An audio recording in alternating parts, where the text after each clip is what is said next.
All right, we're just gonna go ahead and get started. Well, I say that right before I look around. I have no idea where any of the windows on my computer actually are. Let's see here.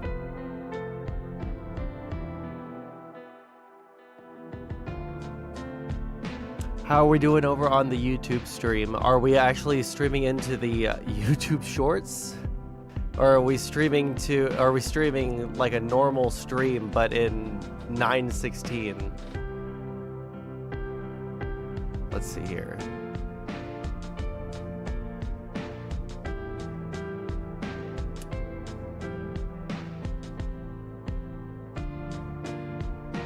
This is gonna be rough figuring out how to.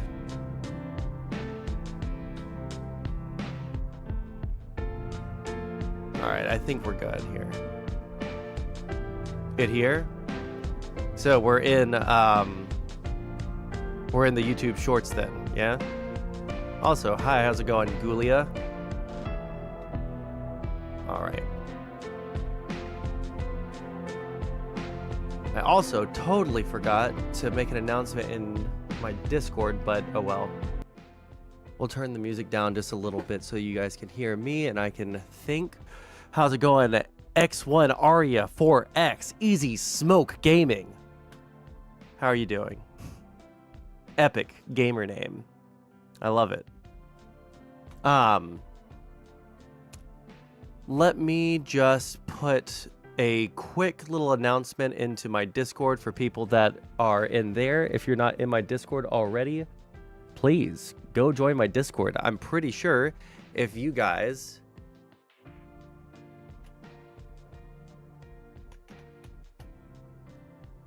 Discord link is in the description.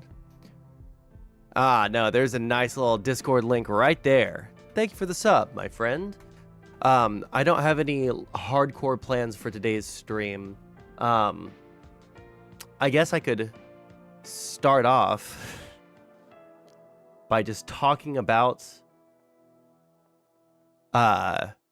the complete and utter doomer. I have figured out. I have unlocked the code of my own brain, and where we're at right now is just so depressing in the world that I'm just completely black-pilled, and I've been thinking about it all day. Also, if you guys don't know, this is your first time ever seeing me on Shorts, this is a politics stream, and we talk about all sorts of things, but right now we're going to immediately dive into politics because I'm just completely astounded and befuddled. I would say I'm gobsmacked at how unbelievably sunk we are as a society. Are you as nervous as I am regarding the election? Yes, 100%. 100% I am. I had a nice conversation with Econoboy today. I wonder if I could easily pull up what Econoboy said. So here's my problem is I think I said this almost verbatim yesterday. I'm like I'm epistemically locked. I don't know how to trust any information anymore. And I know that's the entire point of the like misinformation warfare and all of that. Like I understand why misinformation like is being spread online, what groups are doing it, why they're doing it. And it's working on me.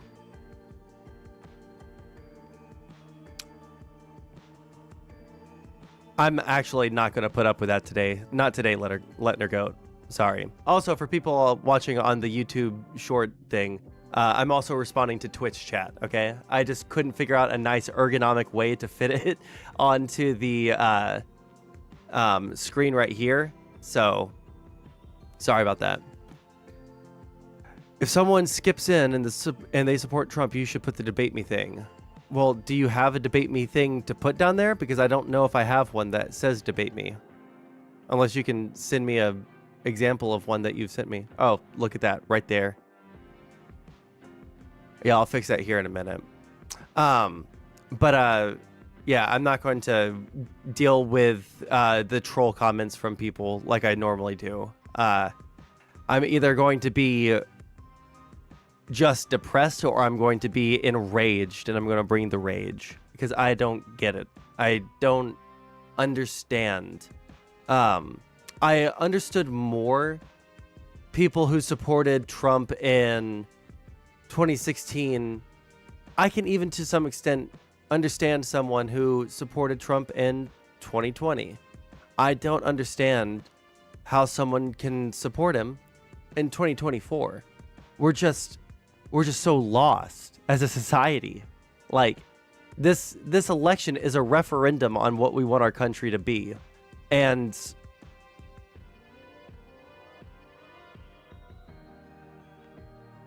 %50 of my country is choosing, like, unironically, Idiocracy, the movie.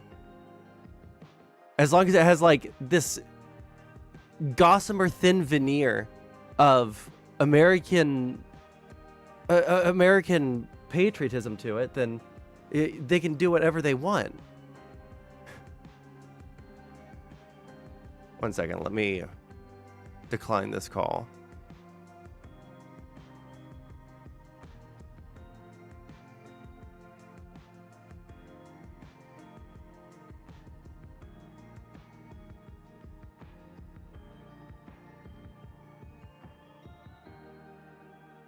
Okay.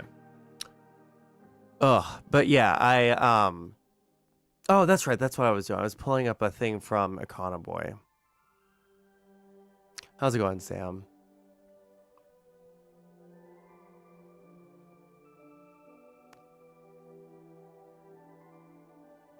Where the fuck is... Okay, notifications.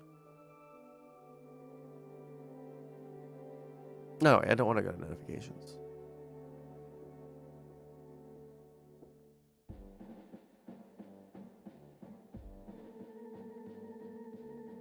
All right, here we are. This is going to be a dour stream, Sam, just so you know. All right? This isn't... I'm like in like full-on depression mode. And I kind of one thing I did realize is part of why I'm so black-pilled about everything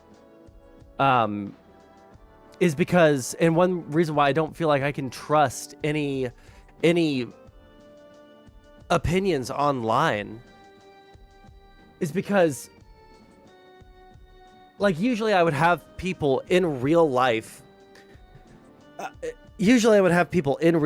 to, you know, pacify me and give me a look into, you know, what people outside of the internet bubble are thinking, right? But because I just moved, I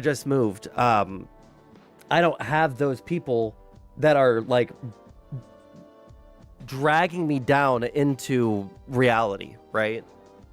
I have no idea what to think about any of the polls. I don't know what to think about, like, and again, this was like a big aspect of our conversation.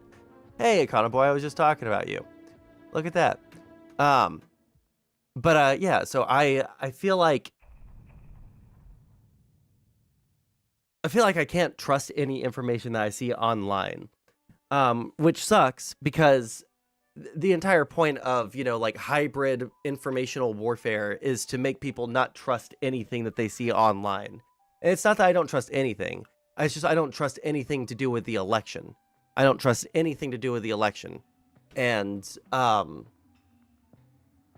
if I go on, you know, if I go on Twitter, I'm getting what seem like cope posts from liberals and what seem like the most obvious astroturfing. Like, it seems like everybody's coping that they're about to lose.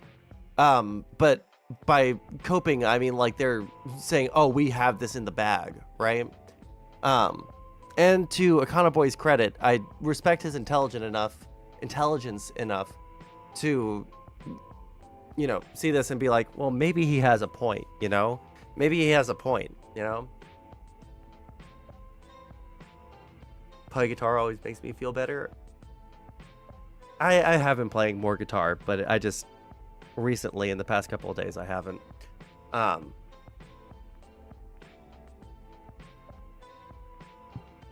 you thought about doing things other than politics? Meet people, and then you can have grill-pilled individuals to talk to. I used to have grill-pilled people to talk to, but now I'm in a new area. I don't know anyone. All right, I'll get there eventually. It's just like this, in terms of my mental health. Go meet people.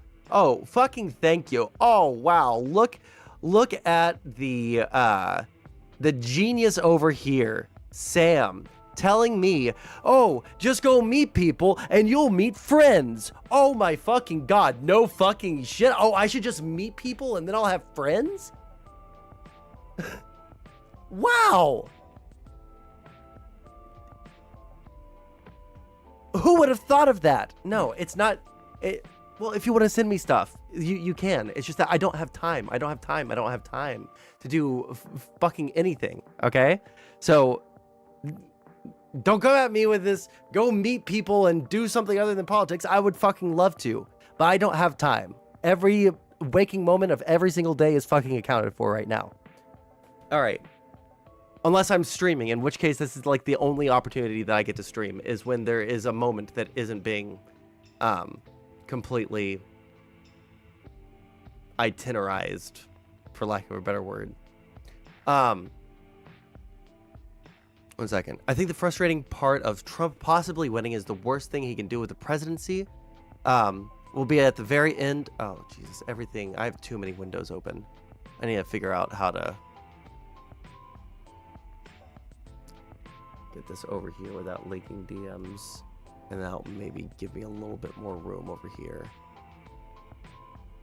All right. I think the frustrating part of Trump possibly winning is the worst thing he can do with the presidency will be at the very end of his term. It will just be anxious for 4 years thinking, is he going to steal this next election?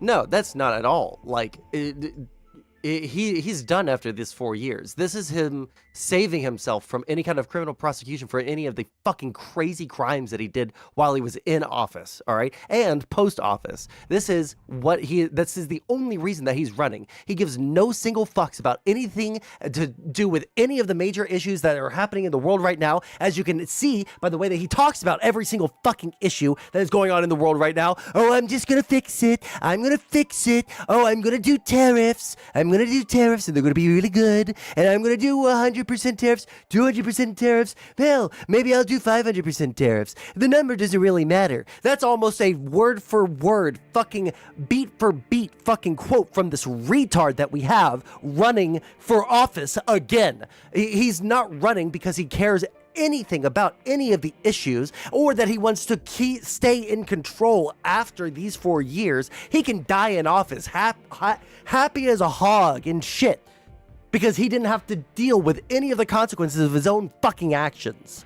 All right, that's the entire point. And the thing that frustrates the fucking shit out of me, sorry, this is rage out of nowhere, but this is the first time that I've been able to articulate this all out loud all day. The thing that pisses me off so much, that retards that are gonna vote for him, you subhuman fucking freaks that are going to vote for him, you are setting the tone for our politics for the next 50 years.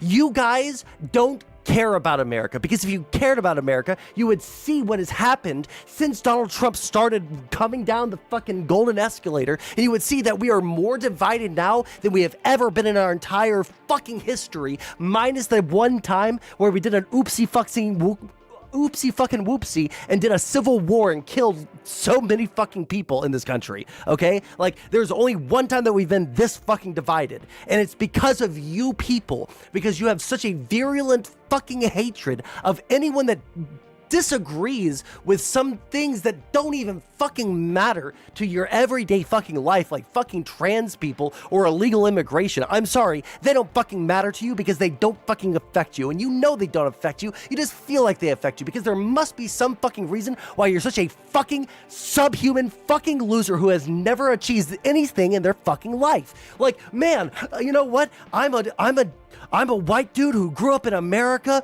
in the Midwest. Why don't I have a good fucking life? Well, maybe it's because you never fucking applied yourself. You fucking I need to slow down before I say something that will get me banned, even from YouTube. These people are just failson losers. And I'm a white guy, okay? In the demographic of people that are less or that are increasingly more pro-Trump. And I can only think to myself, the only reason that you fucking idiots, like I'm looking at all the dudes who fit my demographic, okay? Like, the only reason, the literal only fucking reason that you're supporting him is because he's giving you someone to blame for your problems that you created for yourself. There is not a single fucking Joe Rogan fucking mega fan. There is not a single one of these dude bro fucking Redditors that I've ever met who is being held down by anyone but his own fucking weird ass fucking behavior. All right? Their own lack of ambition, their own expectation that everything will just work out in their favor without any effort whatsoever being put in on their end, right? The fact that they expect their girlfriends to be their fucking mothers and clean up after them and do everything for them and feed them and bathe them and fuck them, even though obviously that might be a little bit weird with the mom thing, but they just want someone to do everything for them, and they just want to go to work and then come home and then play fucking, I don't know, fucking Fortnite, get sucked off before they go to bed, not make their girl come, and then fucking fall asleep and do it all over the next day. That's the fucking dream life to them. But because they can't have that as easily nowadays as they used to could, now they're fucking super pissed off about it. I'm banning Letner Goat until tomorrow. Oh, never mind. I accept your apologies, Letner Goat. Listen, I'm really pissed off. I genuinely, and listen, I do genuinely love my country. I do genuinely want the best thing for it. And I thought about this earlier today. If there was a Republican, okay, if there was something, maybe Tron, I'll fix it later. If the roles were reversed, if there was some fucking crazy criminal, insane person, Letner Goat, don't fucking even pretend to, I will ban you for a week. I will not let you back into my fucking chat, okay? Now is not the day to fucking meme, all right? Just forewarning you. But if there was some Democrat who was an actual out in the open fucking mega criminal in the way that Donald Trump was, who did similar shit to what Donald Trump has done, okay? If there was a Democrat doing that, and then the Republican was I don't know, a Mitt Romney or a John McCain, yeah, I would fucking vote for the Mitt Romney or John McCain over the fucking crazy criminal that is ruining what it means to be an American, what it means for this country to be what it actually fucking is. Because for some reason, unlike fucking Republicans, unlike conservatives, I don't just virulently hate anyone who's on the opposite side of me. I don't virulently hate anyone that's to the opposite side of me. But the most honest responses for why I see people in, hardcore supporting Trump have been people saying, yeah, I just really fucking hate liberals. I just really fucking hate liberals. And I would rather this country burn to the fucking ground than let them have a single fucking W ever. That's what I see now. That's what I see from conservatives. It is insane.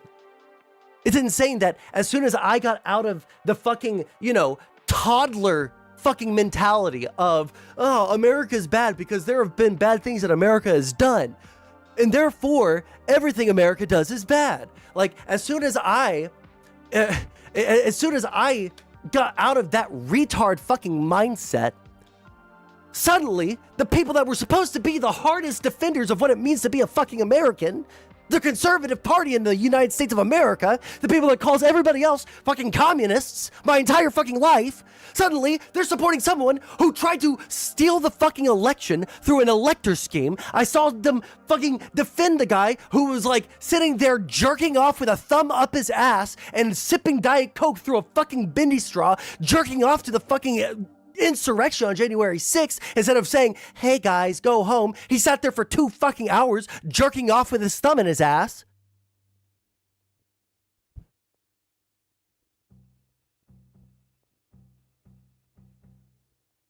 Who not hate liberals? They hate themselves too. I don't think that we should just like flat out hate an entire like 50% of our country. Like that's maybe just be my opinion personally. Liberals say the same thing about conservatives? No, they don't. Not in the way that I'm talking about. When we're talking about the actual leaders of the fucking party, my guy, talking about the enemy of the people and using the military on like citizens that are like the enemy within. How do we spin that? Can you spin that for me somehow? Your party has had power for 12 of the past 16 years. Yeah, and life has been significantly better under the Democrats and the Republicans. One party accept killing and letting their country being and one party accepts. I'm trying to understand what you're saying. I'm not trying to be an asshole. One party accepts killing and letting their country be invaded. Can't respect that. Nobody accepts killing or letting their country be invaded, so I don't know what you're talking about. Genuinely. F both. Neither is good for us going forward, but there is no one else stepping up. We have to choose the lesser of two evils. Yeah, I agree, which is why I would choose the Democratic Party, because the problem with the Republican Party is that it is headed by a guy that gives zero fucks about what it means to be an American. It gives zero fucks whatsoever about what it means to be an American. The only reason this man is running for office now is because he doesn't want to be criminally prosecuted for an illegal plot to steal the election in 2020. Because all of his little pawns from back then, they've all been prosecuted for this. Because it was literally a criminal fucking conspiracy. They conspired to steal the election. Tony Mata, get in my fucking Discord right now. Get into voice right now. Tell me why I'm an idiot.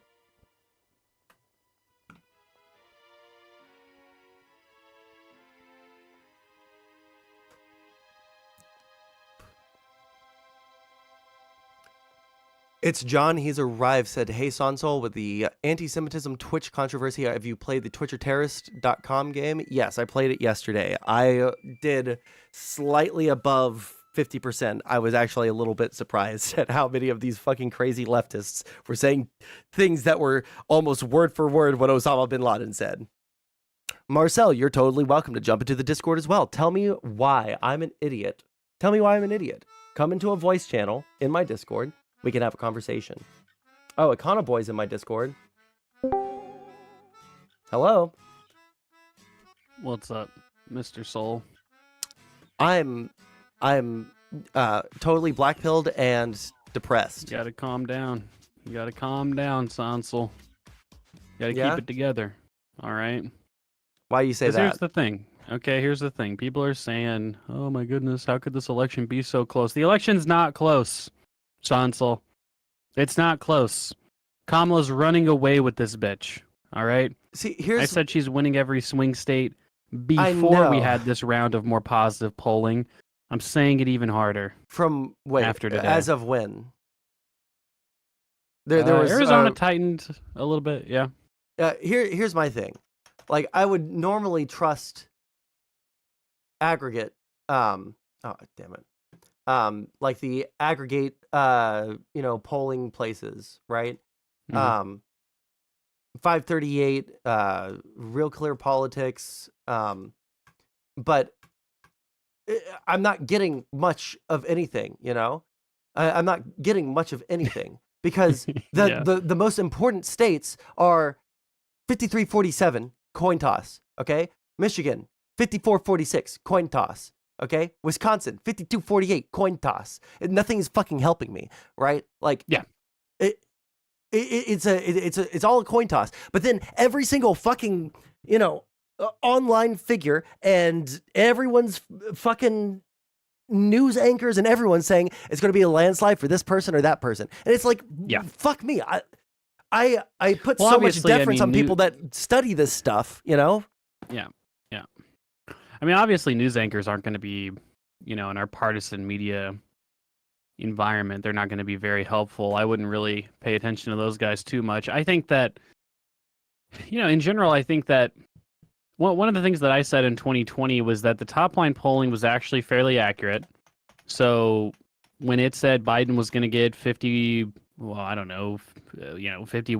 of the vote in Wisconsin, he ends up getting like 50% of the vote. And that's the same with most of these states, right? But the problem with that is that, we know probably almost any of these swing states are going to be decided. The winner's going to get 49% of the vote out as a lower bound. And that's just a function of the fact that we have really no serious third-party candidates running. I mean, obviously the Libertarian and the Greens, they're running, but it seems like neither of them have really broken through to anything significant. They're not going to get more of the vote that they got in 2016, basically, right? I think it'll be like 2020, where third parties get very little of the vote.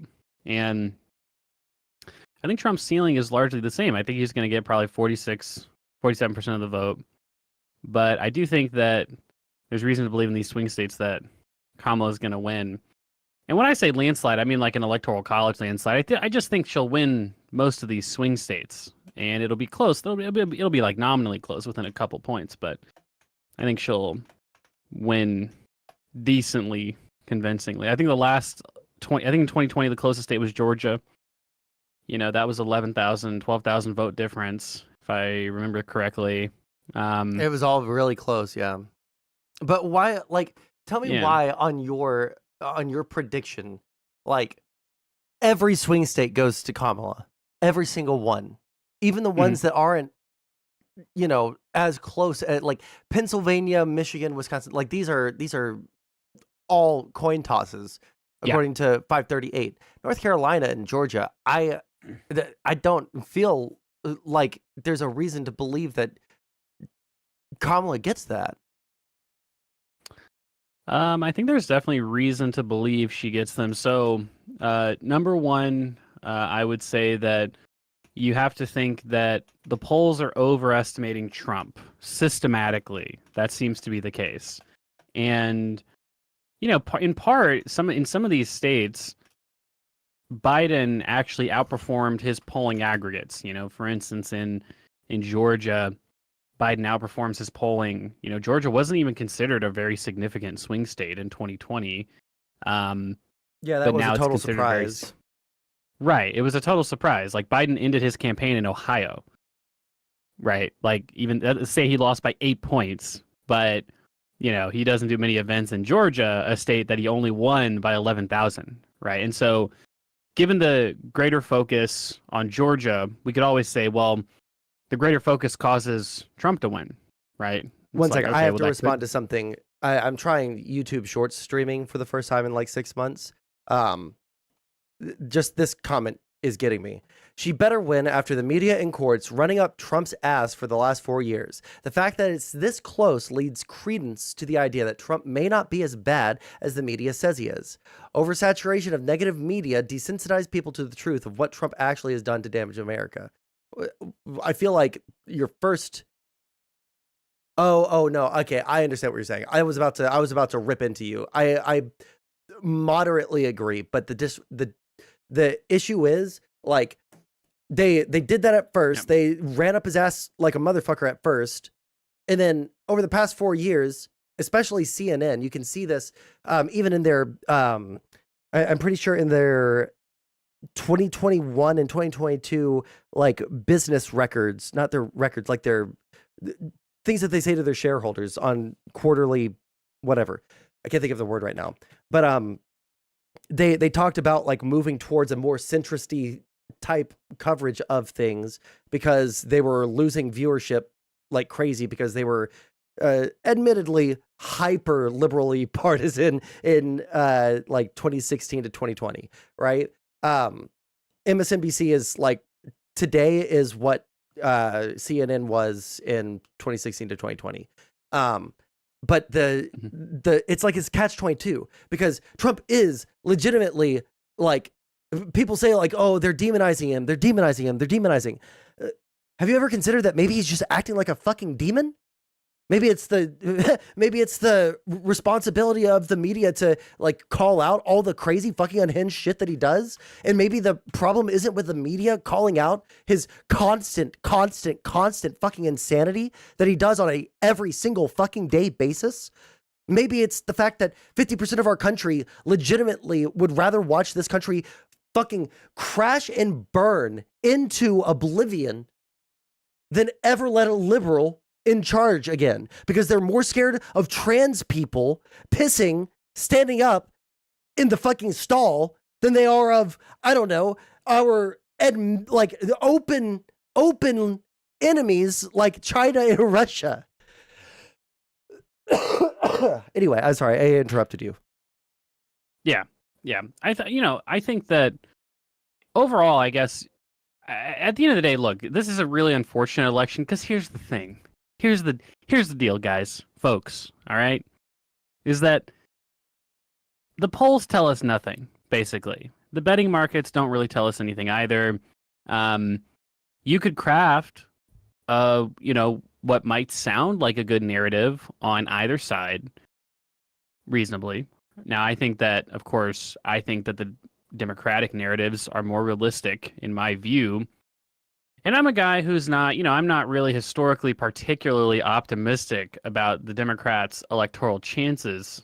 In 2022, I was with everyone else. I was saying, it's probably going to look pretty bad for the Democrats in the House. I'd be surprised if the Democrats kept the Senate, right? This kind of thing. And, it turns out I was wrong in that regard. I was a little too pessimistic. And, so I just think that the narrative on the Democratic side makes sense. Now, the unfortunate part is that no matter what ends up happening, the other side is, whoever loses, those supporters are going to take a big L, and they're going to have to eat a lot of shit on election night or, whenever the results end up getting announced. But, God, I hope it's not me, dude. I don't think I could fucking physically stomach having to deal with the conservatives rubbing Trump's victory in our faces, okay? But, see, like, good God. I mean, fuck, I understand that feeling, but the primary thing for me is like, again, I was saying this before I jumped into the call with you, so I don't know if you had the stream up still, but I over the past 4 years, I went from being like a crazy fucking socialist, moderately anti-American. I was never like super far gone where I just truly hated America, but like I put so much fault on so many things on America. But now I realize, as I've grown older and as I've grown wiser, and maybe a little bit wider, but as I've grown, more knowledgeable about these things, as I've studied economics, as I've learned, like, America is really fucking cool. America is really fucking based. And the way that we conduct ourselves on the world stage is a model for literally every other nation in the fucking world. And and I've seen the slow degradation, the slow degeneration of the Republican Party from being like way too patriotic to a fault to being anti-patriotic filth, scum, who cheer for a guy who actively tried to overthrow an election by creating false slates of electors, basically out in the fucking open. All of this information is out there for anyone to read if you just want to fucking Google it, right? And they fucking hate our country. And now I can't even get any enjoyment out of fucking streaming. Why? Because when I started streaming in 2020, it was like I was learning shit, right? I was learning shit and I was getting better at, crafting arguments, and I would have to change my opinion when I got new information. But now when I'm presented with something that I don't already know about, right? Someone says, oh, did you see that Kamala said this? Or did you see that this happened here? Or that FEMA is doing this in North Carolina? I take 2 seconds, fucking 2 seconds to Google search it. It's this literally almost always the first or second link on Google where it gives you the full context of everything that's going on. It's like, oh, okay, well, that conspiracy is debunked. Meanwhile, in the past, I would have to like learn how to read scientific studies and like learn the different context of different words that they're used in scientific studies versus common parlance, right? Like there's no enjoyment to be got out of this because now I just see how little anybody in my fucking country cares about the fucking truth, and it's fucking killing me inside, dude. What the fuck is going on? Well, I mean, in general, I don't think people have ever been particularly informed as to what's going on, right? I think that most people have I think people have pretty much always taken a pretty detached, low information view on politics in the election. I think that the difference between now and then is just how polarized people are. So like you said, people at the same time where we might say people have consistently not really been particularly informed, there hasn't been this like huge plurality of both sides that just completely reject seemingly the truth Basic and fucking certainly reality. Yeah. Well, I think that Let me make it clear for the new people in chat. I'm not talking about only Republicans, okay? I'm talking about like hardcore leftists too, but just given the context of the conversation we're having. The problem is hardcore leftists don't actually have a lot of electoral power, whereas these right wingers really do, and I think part of that is because they don't have power by themselves. What they do, they're a force enhancer. Okay, they're a force enhancer for conservative lies because they repeat them too, and then they attack from the left using the same lie that people on the right are using. All right, and then they like try and like literally everything that the left does is like by its definition like super anti-American. Their entire fucking world outlook is completely based upon, hey, you know what? Whatever America does, we have to support the exact opposite, like a fucking toddler, right? But that's not. I mean, these are online people, right? These are not very relevant people in American political discourse. A very small percentage of even people who call themselves socialists are not voting for Kamala. Almost everybody on the left, from liberals to socialists, are voting for Kamala. Very small minority that aren't. I mean, it's the same thing. I think that it's a delusion. People who say that, oh, Nikki Haley voters, they're going to vote for Kamala. It's like, that's not true. Like, Kamala's going to get maybe. If she has, if the stars have truly aligned, she will get 10% of Republicans to vote for her. That is it. That is her absolute ceiling. Reality is it'll probably be closer to like 5 or 6%, right? That'd be my guess. And so it's a lot of it's going to be based on, I think, broad demographic trends, the size of the bases, and then the movement of independence, and that's what I think favors Democrats. And you think so? Yeah, for sure. I mean, look, the polling that I've seen seems to show that independents are, disproportionately favoring Kamala Harris. Of the people who are undecided, in part, that's one of the reasons why you've seen polling tick up from Kamala over time, is that these undecided voters, I should say, are really mostly lean Democratic, right? And they're and we've seen this in 2012, 16, and 20, that Democrats take a little bit longer, or let's say like the people that end up finally being Democratic voters, they take a lot longer to like finally make up their mind. And so I think the polls over the next several days will show a continuous uptick for Democrats, and that'll be a true phenomenon. Like that'll actually, be a thing that translates into real votes. And I think that these early voting numbers are pretty much all entirely good. The polling that I've seen, all the polling that I've seen of people who voted early, the independents overwhelmingly, I don't want to say overwhelmingly, but 55%, 60% of the independents that are voting in these states are voting for Democrats. Which is to say that pretty much all these states, all the swing states, let's say, Democrats are opening up a big lead come election day.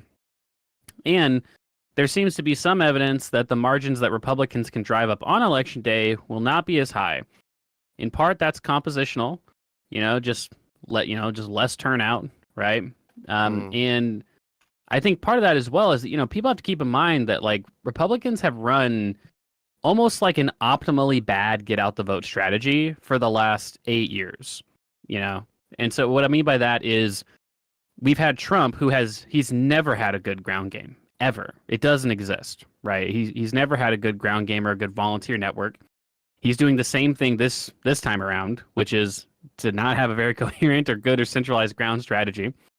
He at the same time that is the case, he has told his supporters, he's told them, don't vote early, don't vote by mail, even though Republicans historically have voted by mail, and a lot of them did vote early. Hold on one now, second. the reason I why saw something today of Trump was real Donald Trump.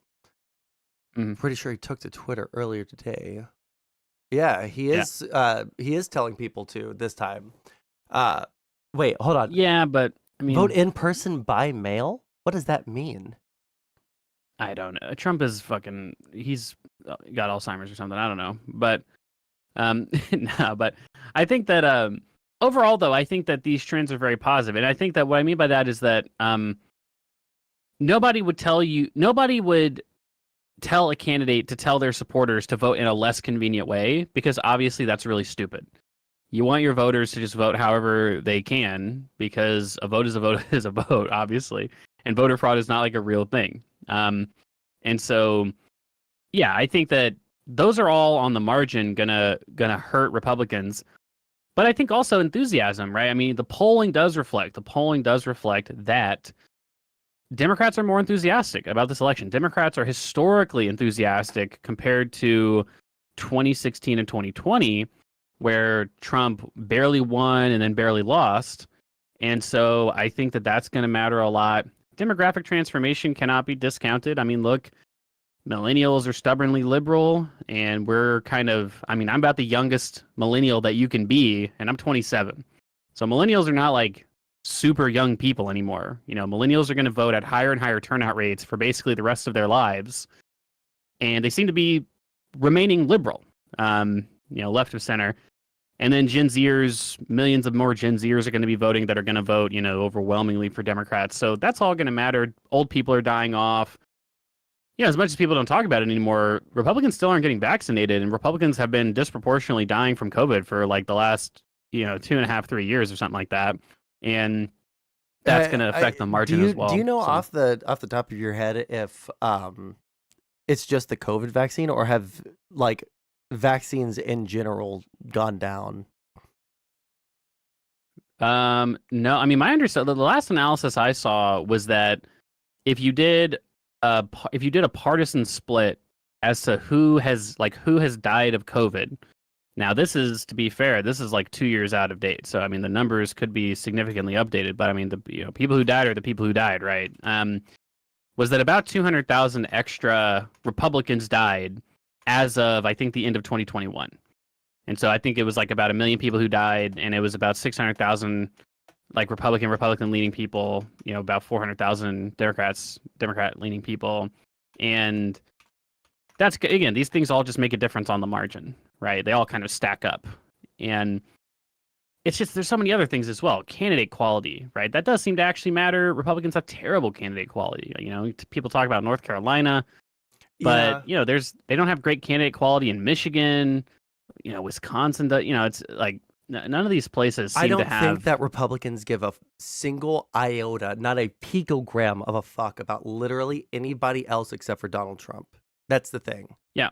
Well, but yeah, sure, you say that, but again, like, Republicans are 35% of the country, right? You do have to get more than just your base. Like, these independents, these people who don't really, they're very vibes-based people, right? And I think that's going to matter a lot. One thing that people are starting to talk about more and more as well, again, this is just another thing, Democrats compositionally have lost their advantage with people who are less likely to vote.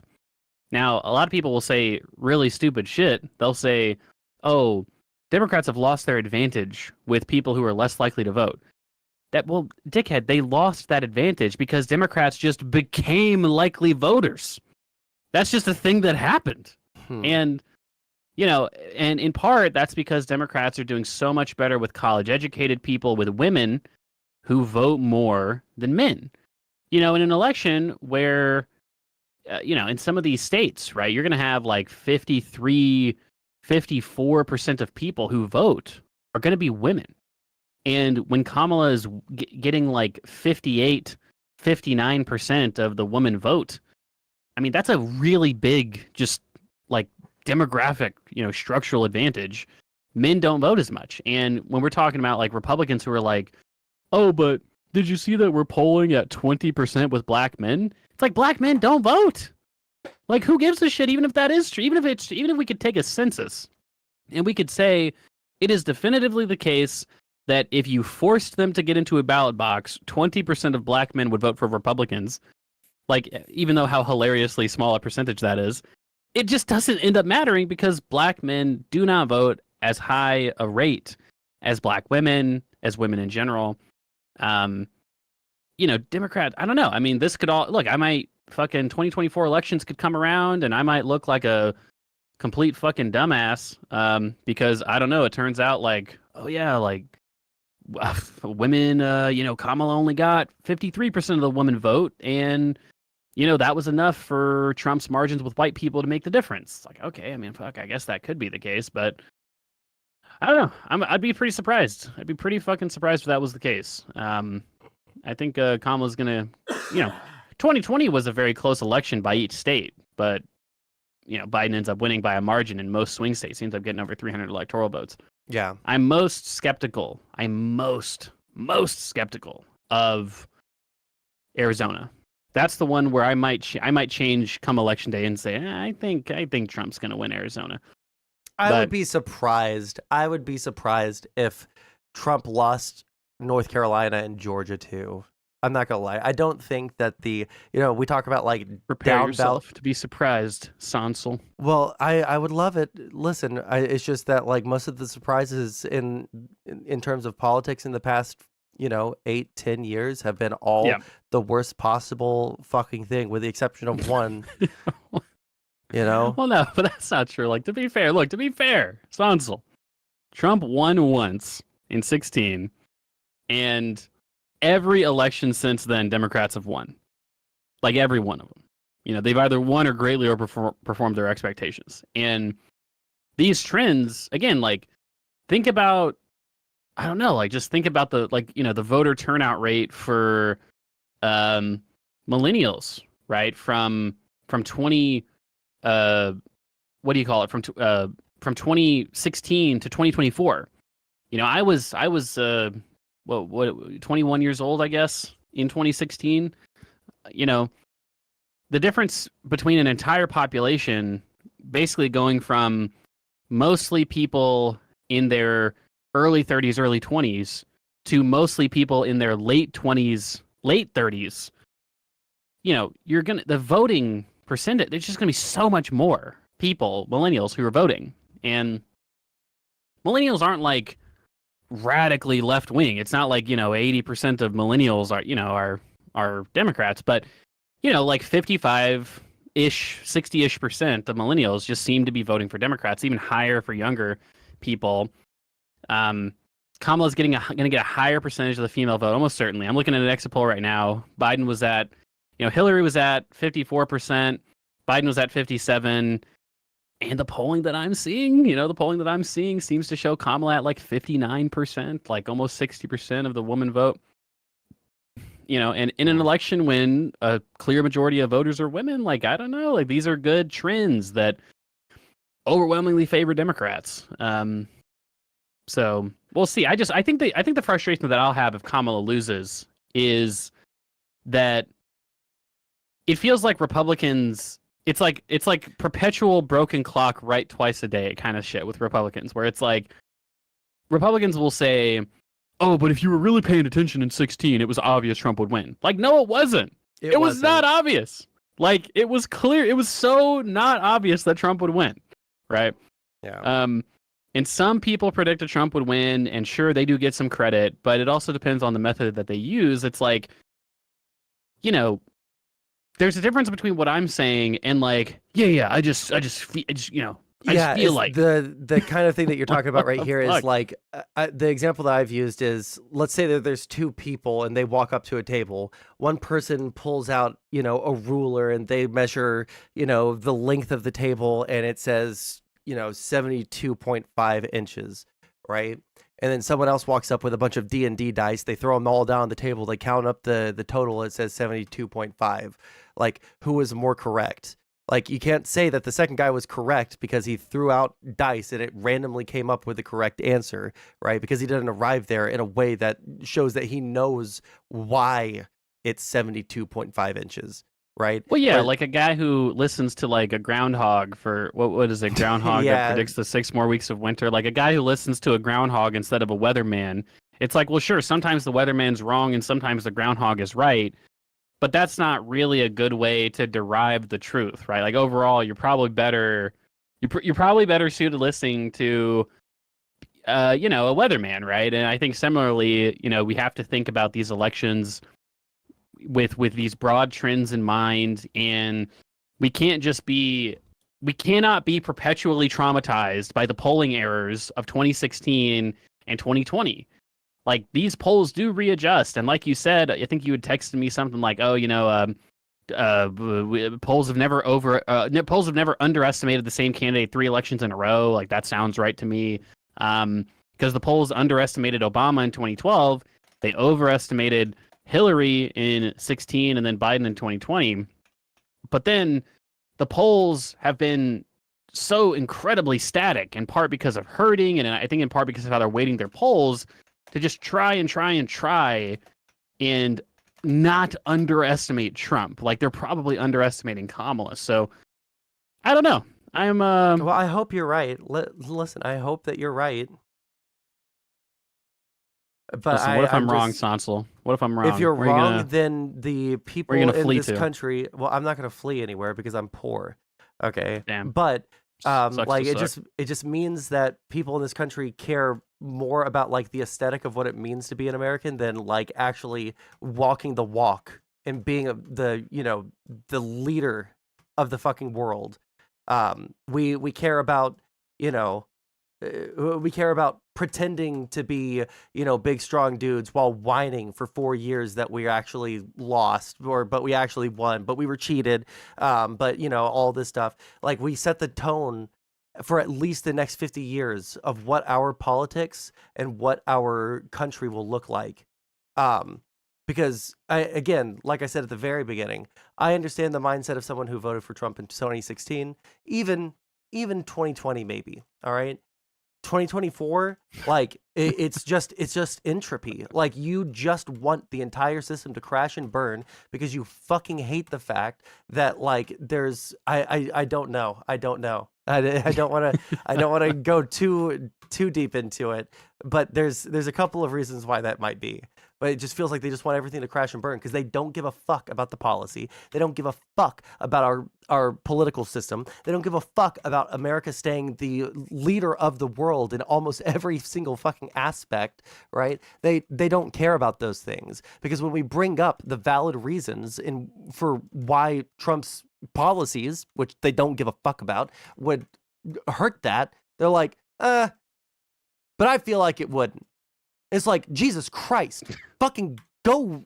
Like, I would tell you to go grab a coat hanger and fucking, because you think like a fucking child, so it might be time to abort you, but like your mother should have done it fucking way long ago. It makes me want to die inside, and it's blackpilling me. Really quick, I'm gonna let you go so that I can let this Tony Mata guy come in because I've been making him wait for a while. All right. Okay. Yeah, sure. Have fun talking to him. Remember, Sansel, stay positive. By the way, have you voted yet? I'm waiting on my absentee ballot, Oh my but God. it has been shipped. I called them today. Jesus. All right. Well, hold on. Are you still technically Yeah, because you moved?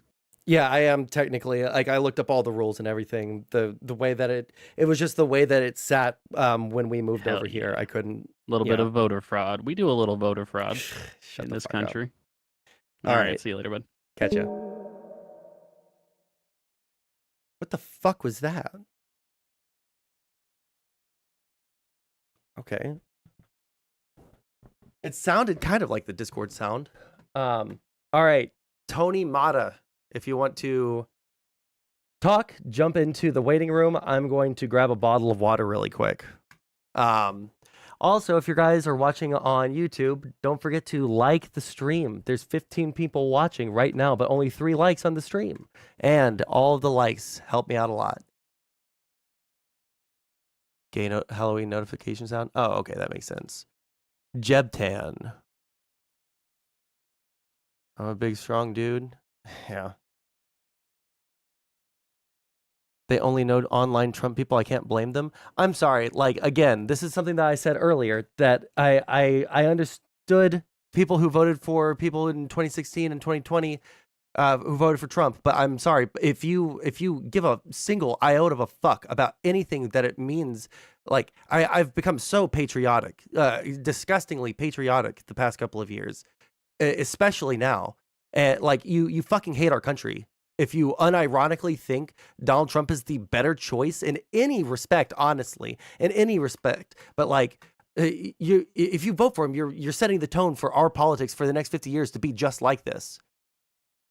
You don't care about anything that happens to this country. You care more about like not letting the libs win than anything else. That's all you are. Send another link. No, you're already a member of the Discord. I saw that you joined. See, right here.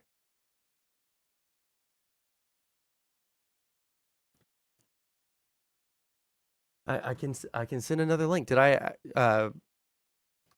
There it is again. All right, I'm gonna run and grab something. Quick bottle of water, super quick. You guys can listen to "Artificial Intelligence Bomb" by Naruto. How do I speak? You jump into the room that says "Waiting Room." You click on it.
All right, Tony Espinola. There we go.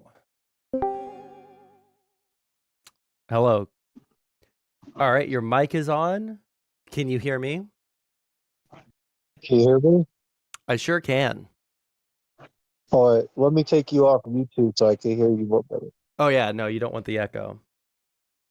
All right, Well, I just want to start with I don't think you're an idiot because I was listening to you conversate, so that was over dramatizing it.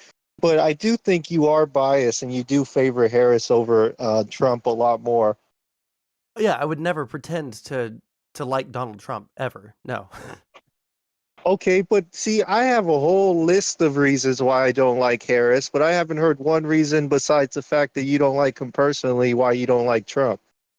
And for one of my reasons, one of the ones that you thought I was trolling about specifically that I'm not, and that I actually take Hey, really quick. personally a lot. Wait, really quick. I don't mean to interrupt you, but I just remembered I'm also streaming on Twitch. Okay, so you got to avoid um any slurs. So you said one in my chat earlier. We can't have that. Okay. Oh, which one was it It specific? starts with What a letter did T it? about trans people. Is that? Wait, is It that a? is a. It That's is a a. slur? Yeah, it'll get me banned off of the other website. So I'd Then appreciate if you did. what's the? How do Just say you? someone who What's is the word? trans. So okay, just say it like how you said it. Yeah, trans. Okay. Otherwise, I'm gonna have to Well, hang up immediately and then delete all my VODs or anything. You think you can control yourself on that one? Otherwise, I'm yeah, totally but if I fine. It's just that I just don't want no, to I get get it. banned. And if I slip a little bit, let me know. But I hear what you're saying, and Yeah, I'll try to gotcha. catch myself on it.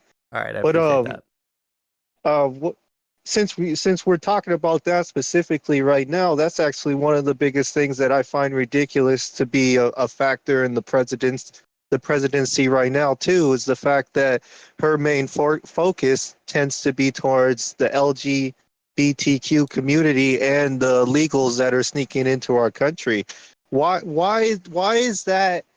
Why is that priority for her over the fact of why is it the priority for her to acknowledge the LGBT? I'm trying to sum it up without going too far in and Sure, you're saying words saying that get why is it that she's centering this demographic of people so much, basically. yes, but the fact is when it comes to the LGBT community, for one, do whatever you want. It's your body, your choice, your life. Okay, that's fine. I'm not one of those people that are going to say you have to live my mindset because that's just foolish and stupid. Like do what you want, but the for that specific subject, why do we care? And why is she pulling it up so much? And then I'll for tell the you why you second thing, care.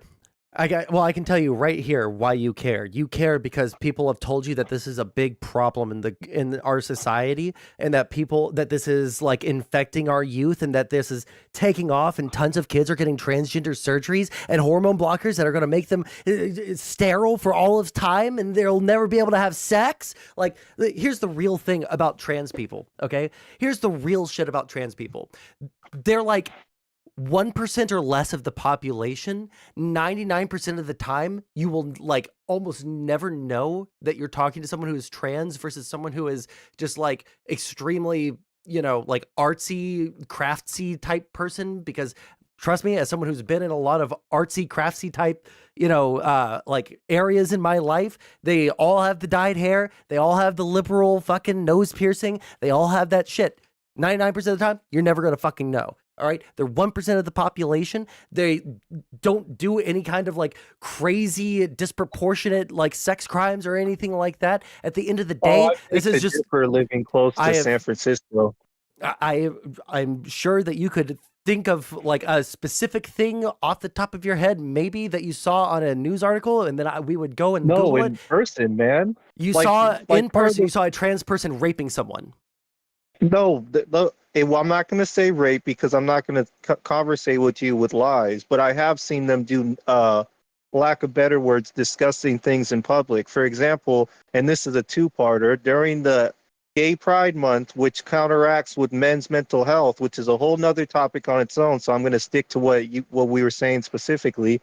I've seen guys line up on public streets to fuck and defecate and piss on other dudes in the public streets of San Francisco, where children and people that have no part of that community or those acts are trying to walk and go to work or go get food, or tourists are trying to come to the city and explore the Bay Area and enjoy it for what it is, and they're subject to that vulgar, nasty behavior. during a period of time that was originally supposed to focus on men's mental health, because that's what I'm saying. We focus so much more on the Hold on. LGBTQ First community. off, I don't believe you.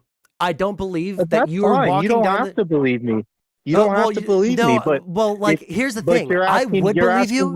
you're asking what I've seen and what was disturbing and out of pocket, and I'm This is explaining my it to you. problem when I talk to people on the internet or in person or about any topic related to anything related to politics, is that when I'm talking, everything that I talk about, I can back up with sources, with data, with like direct evidence, direct And or I secondary don't have evidence. no complaints about that. That's But fine. the I like problem is, people that. like when you're bringing this up to me, that I'm seeing people just fucking and boning in the streets, and they're having, But see how you're they're baffled by like, that? But you see how you're baffled by that? You don't have to believe me, no, and I'm that's baffled by fine. it because Obviously, like that's I not. would have heard of this already, right? If it was an every single day That thing. community doesn't get in trouble for this type of No, behavior. because Since we're I on the follow. topic, Do you know how many right I've wingers been that on. I Look, follow? I'll give you another example because these are the two worst things that I've seen. The I've first been one that fighting I with told you. conservatives and Nazis, like literal, actual neo-Nazis, the one that do the Heil Hitlers and have like swastika tattoos.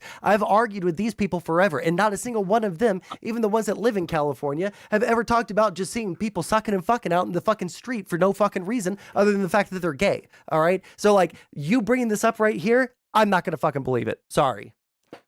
Oh, that's fine. You don't have to believe it, but it goes back to the topic that we were talking about. That behavior doesn't get it. It may not be the same behavior in other areas, but in the Bay Area, it's like the Wild West when it comes to those logics. I'm not one to say you can't be, you have to be straight and anti-gay marriage and all that stupid shit. Like, do what you want to do that makes you happy, but this is what I'm telling you from my perspective. I don't want to see that nasty behavior.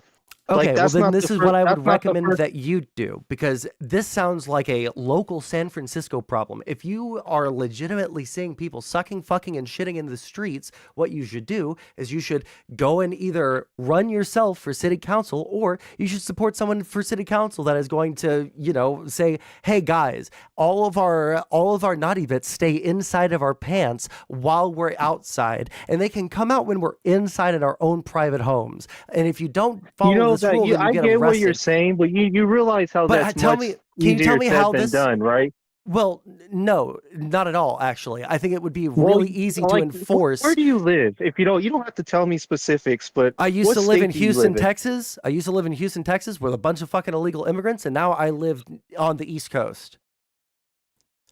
Okay, well, you can see how our different views of life have totally different perspectives. Because if you were on this side dealing with the same thing I was dealing with and actually seeing it firsthand and living in the vicinity of the areas that you're trying to say run for council and do this and that, you would realize that San Francisco has zero control. You'd realize Oakland has zero control. And to do something like that, I'm not going to say it's impossible because I applaud people that take the steps to try to make changes, but I'm going to say it feels Well, almost even if impossible. I was to grant all of this, which by the way I don't, but even if I was to grant every single bit of what you just said, there's people shitting, fucking, sucking, and doing all sorts of depraved things in the street, just like next to the grocery store, right? Even if I was to grant all of that, can you tell me what Kamala, or like what the president, whoever the president is, what the president would do? Because do you realize that we have a government that's set up where we have our local jurisdictions, then we have our state jurisdictions, then we have the federal jurisdictions, broadly speaking? It's not like the president can send in federal law enforcement to go and like seek out like public nudity in San Francisco. They don't have the rights to do that. I think he could make more severe crimes for doing bogle shit in public. I definitely think he could do that for sure. Wait, you think that the government should be compelling how people act in public? It's a protected class, and Kamala protects it to the T. Hold on, no, answer my Trump would question. Do you think that the government should be in the business of compelling people's speech in That's any not way, shape, or speech, form? though. when you take it to that degree, that's not freedom because of speech. again, That's to be absolutely clear, again, I don't believe that there are people just like fucking in the street every single day in San Francisco. But like, let's say that it's public Hey, nudity. wait, see now, but you're changing my words a little bit because I didn't say every single day. Yeah, Oh, I that's an thought that you did incident say that does every. happen. I thought you No, did I say said every. I said during what should be Men's Mental Health Month, that gay pride, that's when it gets batshit crazy. And to be honest Gay men with can you, have mental issues too. but that's when I end up seeing the worst of the worst. I'm not gonna lie and say every single day I see these Okay, people doing vulgar. I apologize. No, I that's fine. misunderstood That's you. fine. Now, let me No, tell it's you fine. this. But I'm Let me. just saying during that month specifically is when I end up seeing the grossest of the grossest shit. And it's that since that's a protected class, it's almost like there's no consequences for those actions, is what I'm trying to No, tell I you. am 1,000,000, like 1,000,000,000% positive that if a police officer walked up on someone who was having sex in the middle of the street in public, they could arrest them for charges. Of Dude, course, they walk butt ass naked with their dicks hanging out and everything, and the cops walk past them, they don't do nothing.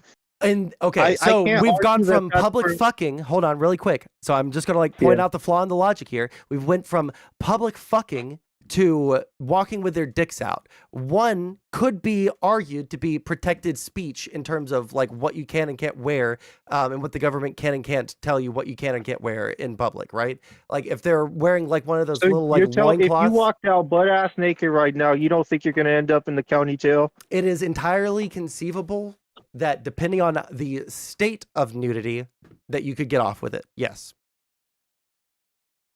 I guess it's a touchy subject, and No, also it's a since we First were Amendment subject because the concept of like people have done art that is like involves nudity out in public, I'll and tell that you has this: been if people, protected by the when First it comes, Amendment. it may So be protected by the government, but when it comes to people in my side of this country, if you're walking around naked, you're either gonna get killed and robbed, or you're gonna get fucked up and yeah, I robbed. don't think that people should be Nobody. walking around naked. Don't get it fucking twisted. I don't think that people should be doing that. But at the same time, I would have to see exactly what you're talking about to know whether this is something that would be considered Well, public nudity or possibly according to the protected under San the First. Francisco Police Department, you can walk naked during the.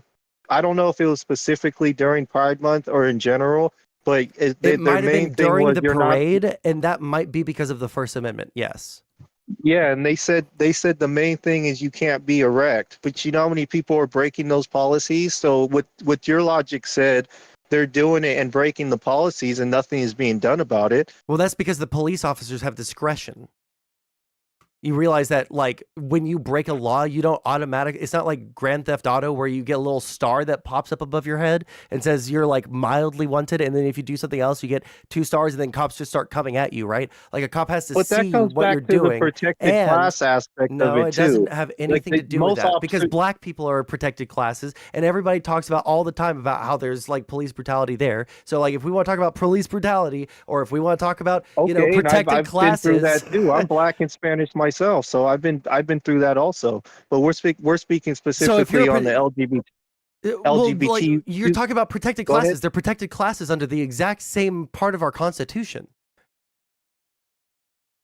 Oh, then how come would you how do I word it? Because I'm also trying to watch my speech. So if I'm stuttering, it's Yeah, because I don't want only to. just as long as it's not a like actual No, slur, because or you like try not to like be too mean about it. I guess I don't know how else yeah, to say that's because I what I'm don't care. trying to It's do. just it's just Twitch, you know.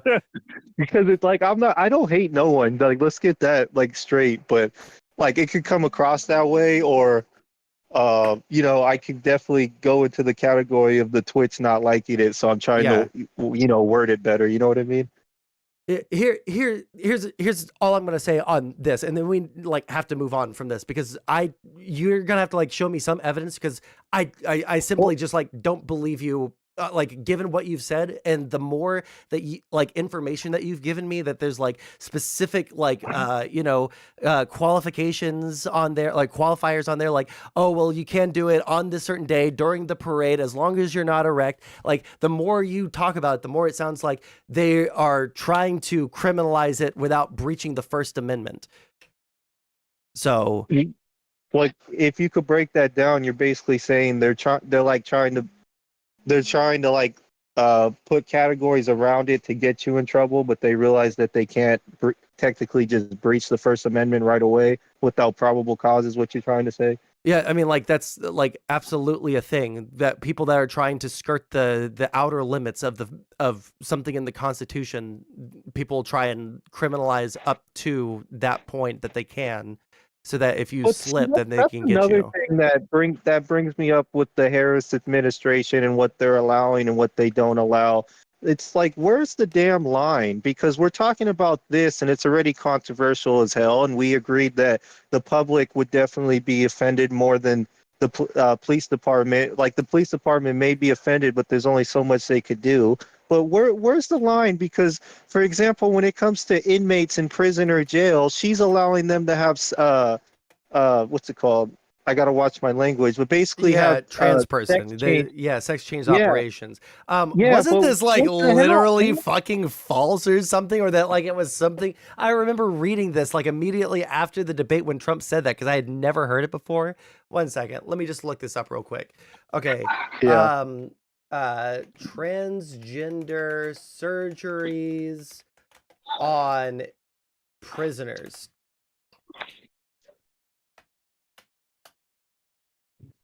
All right. Well, this says under Trump, U.S. prisons offer gender affirming care. I'm pretty sure that's not what you were talking about. No, Oh, no, that wasn't Trump. what you're talking about? Oh, gotcha. No, it was It Trump was didn't about have nothing to do Kamala with doing that. it, right? Yeah, Oh, Kamala okay. But and the when it Biden happened under Trump, it administration. wasn't a problem? Say that again. When it happened under Trump, it wasn't a problem then? Okay, well, I know when to admit when I don't have a lot of information on something, and if that's something that you're seeing in front of me, then I'll admit that I didn't know that. Is that something that the I'm Trump sorry, administration did allow too? yeah, can you just repeat the last sentence that you said? Sorry, I was reading something and at the same time. Oh, no worries. I'll repeat it all because Yeah. I can't remember. I'll just repeat it all. But I was saying, uh, I'm if I'm wrong on something, I'm willing to admit it. Or if there's something that I didn't know about, I'm willing to engage and learn something new that I didn't know. But from my knowledge, the Trump administration didn't didn't start to entertain that. It was always the Biden and Harris administration. So From this is from when I look up the transgender surgeries on prisoners. The first result is the New York Times. Under Trump, U.S. prisoners or prisons offer gender affirming care. Um, the first paragraph is the Trump administration's approach is notable in light of a campaign ad that slams Vice President Kamala Harris for supporting taxpayer-funded transgender surgeries for prisoners and migrants. Let me see here. Yeah, because I've never heard him or seen any ads for him talking about supporting it. Yeah, I'm not because going it's to all say well. This is why. Okay, let me tell you why you haven't heard of Trump doing this, but Trump is attacking Kamala for doing this. It's because it doesn't affect you whatsoever. It's not a big deal. It probably happens to like maybe 3 people over the course of 5 years or some shit like that. Okay, maybe I'm okay. I'll admit I'm being hyperbolic with the way that I'm yeah, like because I've down done counting some that. time and But like they're still out there, it's man. probably really There's a really lot of them in small. there. Well, hold on. It's probably really, really small. It's probably for a good reason. And Trump is attacking Kamala because he knows that people like you will froth at the mouth about this non-fucking issue that doesn't fucking matter whatsoever at all. Wait. I want to hear what you're saying, but since you just said that and I don't want to get sidetracked, I would argue that that is an issue because that if men are allowed to switch cells and hang out with the population of women, if they're convicted rapists, what's going to stop them from having the same mentality, just different parts, and bringing that into the women's pod? Because at the end of the day, genetically, men are stronger than women and naturally bigger than women. And if it's a sick individual that just wants to have access to women and has a fucked up mindset to where they don't care if they lose their genitalia or whatever, then the whole women's population is going to be affected by that. Like from what I'm understanding, from what personal time and from what I know, Trump puts I'm watching my language because I'm keeping my Yeah. word to what I told you. But Trump puts that certain class of people in a separated unit where they can be along people that are like-minded. And the second they reach the unit that are people that have nothing to do with that, that's when the issues come. And but from what I'm the Here's the difference between the problem. Harris I see. administration I and the totally Trump understand. I totally administration, get what you're saying. I totally get what you're saying. yeah. All right. Here's the thing. We could have, and this is something that I've craved for so long. Okay. We could have a really interesting conversation about the best way to deal with like transgender issues when it comes to these like extremely like edge case issues with trans people. Right? Like, where do we, like, if they commit a crime, which prison do we put them in? Like, what kind of sports? But the problem is, the conservatives cede all ground to that conversation on what we can do moving forward, right? When we just want to pretend like they don't exist, ban all the fucking surgeries, and maybe you don't feel that way, but unfortunately, Trump does. By his own words, the entire Republican Party under Trump feels Sorry, that can way. you repeat that middle part one more time? Yeah, Because I'm trying to. yeah. So Trump does want to ban those things. He's promised that he would ban those things, like everything to do with Well, trans. he said he We just banned want them for children. No, he then went on, I think a couple of months later, I think this happened in 2023. Someone in chat can remind me if I'm wrong. But in 2023, he said that we could look into banning it across all age groups. He said we could ban it across the entire, like, just wholesale. I would have to see that, but Yeah, I get. I and hear someone you, in but I chat have to see that. can confirm or deny that. I have a memory of watching a press conference of him saying something like And that. that's But where we also sometimes we mix up, because when we watch press conferences or when we get our information online, they be switching on us, and I have to admit that's both parties. Well, I have here's the to thing. say, That's not both yeah. parties. That is a like Oh, very come on, big no. Kamala I'll said tell you exactly the the Second difference Amendment, between. and then No, she's I trying to know, get rid of. and I agree Yeah. with you. People will change their positions. That's 100% true. The difference is that once Kamala or a Democrat or a sane person in our political system decides to change their position, they usually stick with that position for more than 24 hours. Okay. Unfortunately, Trump, his opinions are with the wind. He just says whatever will make the person who he's directly talking to feel the best. We have no idea what the fuck this. I hear your 1,000,000%. I And have you to say know that he Kamala said is definitely that way. no Like, come because on, she's she's she inviting has the Cardi same. B over to interviews. She can't answer no questions. Hold on, that's She's switching her different. ethnicity over Like, and over, switching she's not switching her. accents. She's not switching Yeah, her. she's saying She might she's switch her black. She's accent. saying she's Really Indian. quick, I She's agree. saying I know half what you're talking white. about. I know what you're talking about. This is the problem, though. You're pointing towards that. You're talking about like the way she's talking. I'm talking about the substance of what they're talking about. Since Kamala has come into the race, she has a policy platform that you can go to her website and you can look at and Wait, you can see. explain this policy, because everything I've Which seen, policy? including the presidential, the one that you're referring to, or the ones that you're referring to, because besides the helping the giving the immigrants and Yeah, a $25,000 house down payment, or I think it was more than that actually. Quote me if I'm wrong, but giving them a deposit for just sneaking over here, the policies That's go not. towards. That's not at all. That's no. When policies- our if you're a policies Godaway, no. If you're a Godaway, at that the is end of not the what you day, get. I'm like, going to interrupt you because Kamala you is just said something rooting that's towards wrong. You the just said something that's other wrong. I'm going to tell and you. You illegals asked me to more than tell you. Trump. You told me to tell you if you said something that was wrong. I'm going to tell you now. Okay, well, yeah. okay, go ahead. If you What- just what was sneak that? What did I across say here, that was wrong? if you just sneak across here and you don't apply for asylum and you don't go through any of the, the legal Then methods, there should be punishment. well, yeah, I agree 100%. Unfortunately, the Republicans got rid of a bill that would have done that. But But the Democrats hold on, give really you quick. a house. Wait, what was that last word? The Democrats give you a house, though. If you sneak here and you don't get caught, you No, get EBT, no, and you because- get a house down payment. Because illegal immigration and asylum seekers aren't the same thing. I know that like when there's people Oh, coming come over. on, man! No, Just because you switch no, the because- words, they did no, the same thing. no, it's a distinct legal definition that is incredibly important, because you guys cry and moan and bitch about illegal immigrants every day, every fucking night. You dream because about it's something to take seriously. because the issue is asylum seeking, and we tried to address that under That's the not Biden our administration. job as a country. Dog, That's I'm not sorry. our job. Wait, I'm sorry.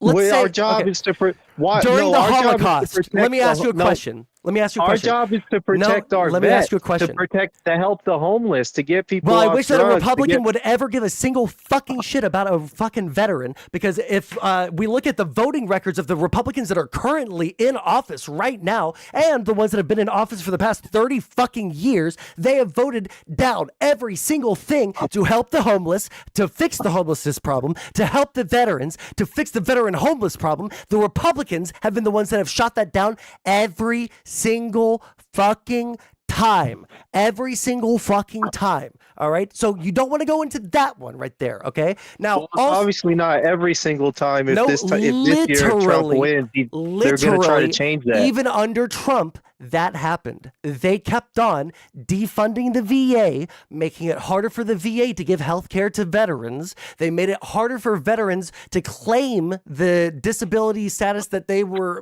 earned after getting shot or PTSD'd in fucking Afghanistan. Okay, so let's just ignore that whole point. Let's move back. What were we talking about just 2 seconds ago? Yeah, oh yeah, exactly. the Holocaust.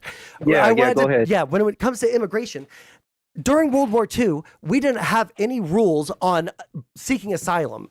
A bunch of Jews who were trying to run away from being gassed by the Nazis, okay, they tried to come to the United States. But we said, no, we don't really do asylum, so we're not going to fucking take you. You know what happened to those Jews when we sent them back to Germany? They got fucking killed. It is a generally accepted moral fact of humanity that if someone is in dire need, that if you have the means to do it, you ought to help them. Now, I agree that there are ways that people in our country and the way that our asylum system is set up that people can abuse this. The only party... The United States, we could be victims of the same circumstances, and in certain ways we are not victims because we're smarter. We have bigger economy. We have better geographical position every in the pro, world. We have cons too that we suffer with, and instead of addressing our cons, we're bringing on people's other problems. That's what I'm saying. Okay, let me ask you a question. I'm trying to shorten let me ask you a question. That's a big factor. Let me ask you a question.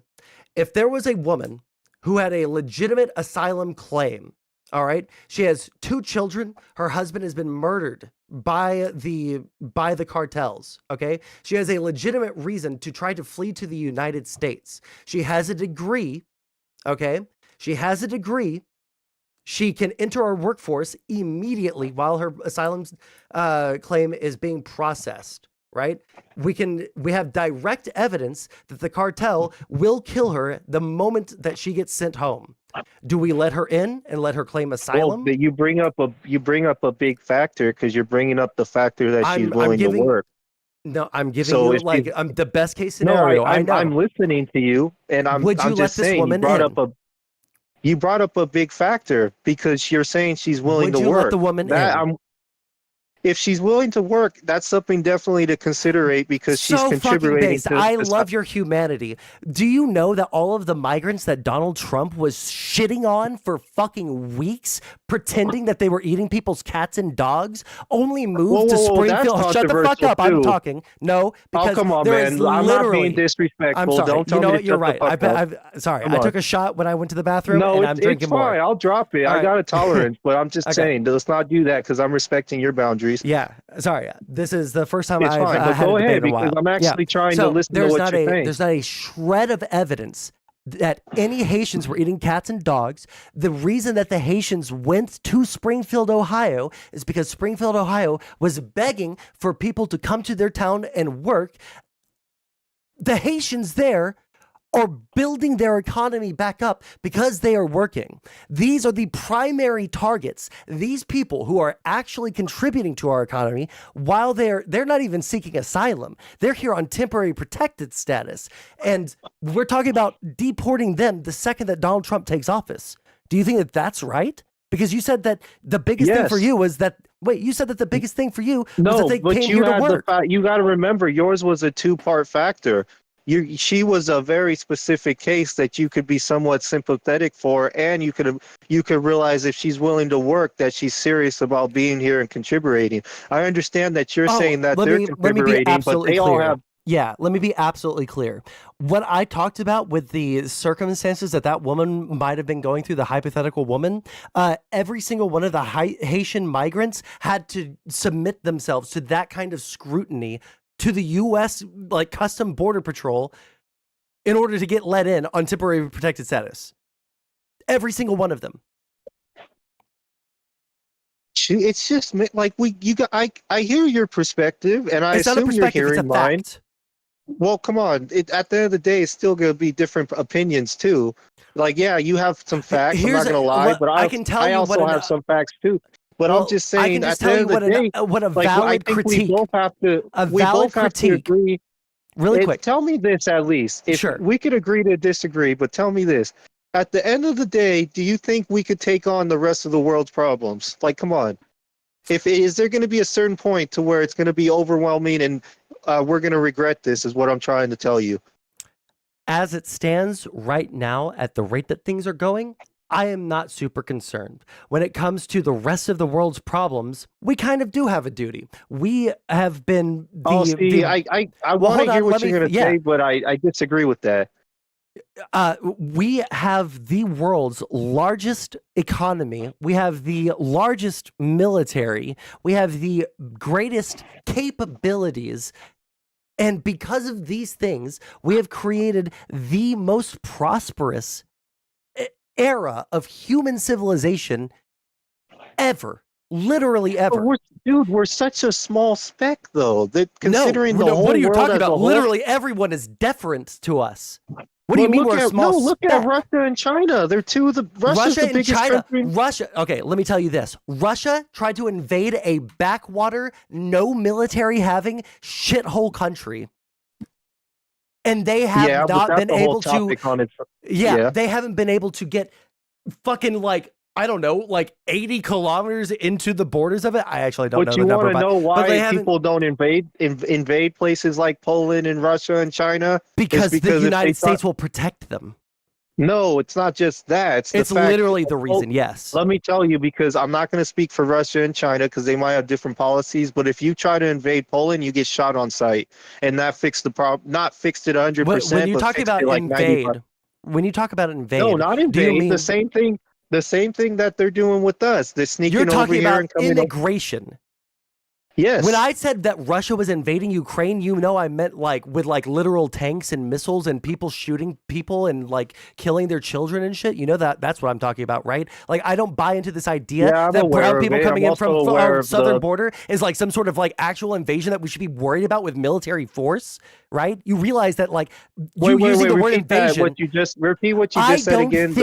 I don't think that the people coming from below the border would warrant a military strike, because I'm not a retard who thinks that the best way to deal with a problem is simply to make it like explode into like a million atomized pieces. Because I have like more than the IQ of a fucking ferret, I can look at the difference between you're people thinking of coming. The worst of the worst. If you think about it from a logical perspective, if the National Guard was there and 3 people got shot, everybody else is going to think about getting shot and not want to do that. They had the National Guard of Texas and Arizona and Nevada and California and Florida. They had those things. They had those things at the borders, and people still came over. So obviously the National Guard being there was not the thing. Now, shooting on sight would be an absolute fucking crime against humanity, to just fucking shoot someone on sight without seeing why they were trying to come into our country, because even you admitted that if someone had a legitimate reason and the will to work,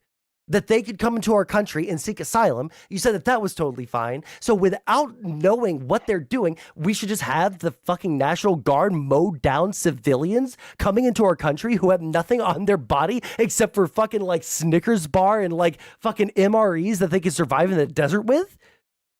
These days, there's definitely non-lethal ways of getting a point proven without making it so easy to access our territory. Well, that's because, like, the only reason I bring that specific example up is because I said I don't support using military violence on people who are coming into our country. Well, I guess I hear you, but I guess we differ a little bit on that. I'm not going to say shoot children, shoot women, but if it comes down to it, yeah, use tear gas, put barbed wire, use bean bags, get a point, at least put it somewhat of a front or to we show can we're not going to. disincentivize people coming over here for economic reasons by, I don't know, fixing the asylum system instead of pretending that building a wall will help. That goes back to what I was saying earlier. I feel like we should fix our own problems before we take on the rest of the world. The problem is, I don't trust a single goddamn thing that the fucking Republicans say about fixing our own problems first. Because can you give me a single but what have the Democratic Party done for us? Like, come on, everything's so I can point towards the infrastructure. Like I can tell you immediately right now, the tax on other countries, the fucking tariffs are just a tax on us, just so you know. When people put on tariffs, that becomes a tax for the consumer being us in this situation, just so you know. But like when we're talking about what the Democrats have done for us, well, first off, I can think of during the Obama years. This is just while I've been alive, by the way. Like, I can't speak to like what happened before I was alive. But during the Obama years, we had the ACA, which was an absolutely massive, a massively important and great thing that Trump is trying to take credit for now when he talks about the pre-existing conditions thing, right? Like, we now no longer can be denied healthcare insurance because we have pre-existing conditions. So that's what Obama gave us, right? During Biden, we had the infrastructure bill, which has been rebuilding our crumbling infrastructure, something that every single president of my entire lifetime, both Democrat and Republican, has talked about getting passed. None of them have been able to do it. The only one who has been able to do it was President Biden. God damn it. We have the infrastructure bill. We have the Inflation Reduction Act, which is putting us at the highest level of producing ourselves all sorts of microchips, all sorts of green energy products that other countries are going to buy from us, bringing back manufacturing that we can see as of, I think, yesterday, beginning production on these microchips, putting us at par with Taiwan, the biggest producer of microchips. And that's only one of our manufactories being operational. So that's number two. That's going to be at least tens of thousands of jobs, if not hundreds of thousands of jobs, if you include all of the construction jobs that will be temporary. We can look at the the American Rescue Plan. We can look at all sorts of things that the Biden administration has gotten through bipartisan means, using both Democrats and Republican support to actually get something fucking done in this country, instead of perpetually whining that they fucking lost an election that they pretend that they didn't lose. Repeat that last part. What I'm saying is, Democrats under Biden have been able to get something fucking done that every single president of my lifetime has said that they were going to do, including Trump. None of them have been able to do it except for Joe Biden. Joe Biden was able to get it done. The Democrats were able to get it done because they are willing to work in a bipartisan manner. They're not sitting there crying and pissing and shitting and coming all over themselves, just crying into the void about how they actually won the 2020 election. Oh, you talking about how the Republicans said they won? Yeah, I said that the Democrats are actually producing results while the Republicans passed one major piece of legislation and then cried for the next 8 years about how they can't do anything because they're like an ununified bunch of cucks who can't like put the country in front of themselves. Come on, man, you're breaking your own monetary rule. I'm not hating, but I'm just reminding you, watch out or Twitch will ban you. You can call someone a cuck, okay? That's totally fine. Oh, I mean, I just assumed I was up there with fairy and all that. You know what listen, don't call someone a fairy, okay? I don't write the rules. Listen, I don't write the rules. I'm listening. It's fine that you want to be passionate. My biggest thing is I like debating both sides without arguing and hearing both perspectives. Once it turns into an argument, it's just an argument on who's who wants to be right more. No, At I the end of the understand day, that. I'm not. At the end of the day, I understand you're going to stick with Biden, and that's fair. And at the end of the I'll day, I tell you why acknowledge I feel Biden. this way. Because Yeah, so I've been streaming for now 4 years. All right. I started off really small time and I got big and then life got in the way. But throughout the entire time, what I enjoyed most, especially at the beginning of streaming, was I would have some like really interesting conversations. But in the past 2 years, as the election has ramped up, the conversations have gotten worse. The conversations because have they gotten want us to fight, but if no, they no, want us no, no, to no, no, fight, no. It's not they. It is the attitudes of the Republican Party. I it's can't have politics in general. no, it's There's not because never I going can to be have 100%. It's never 100% mutual. no, The that's most you can totally have fine. is a But see, but no, yeah, no, no. Let me finish because what you're talking about is I'm totally fine with someone disagreeing with me. I'm totally fine with someone disagreeing with me.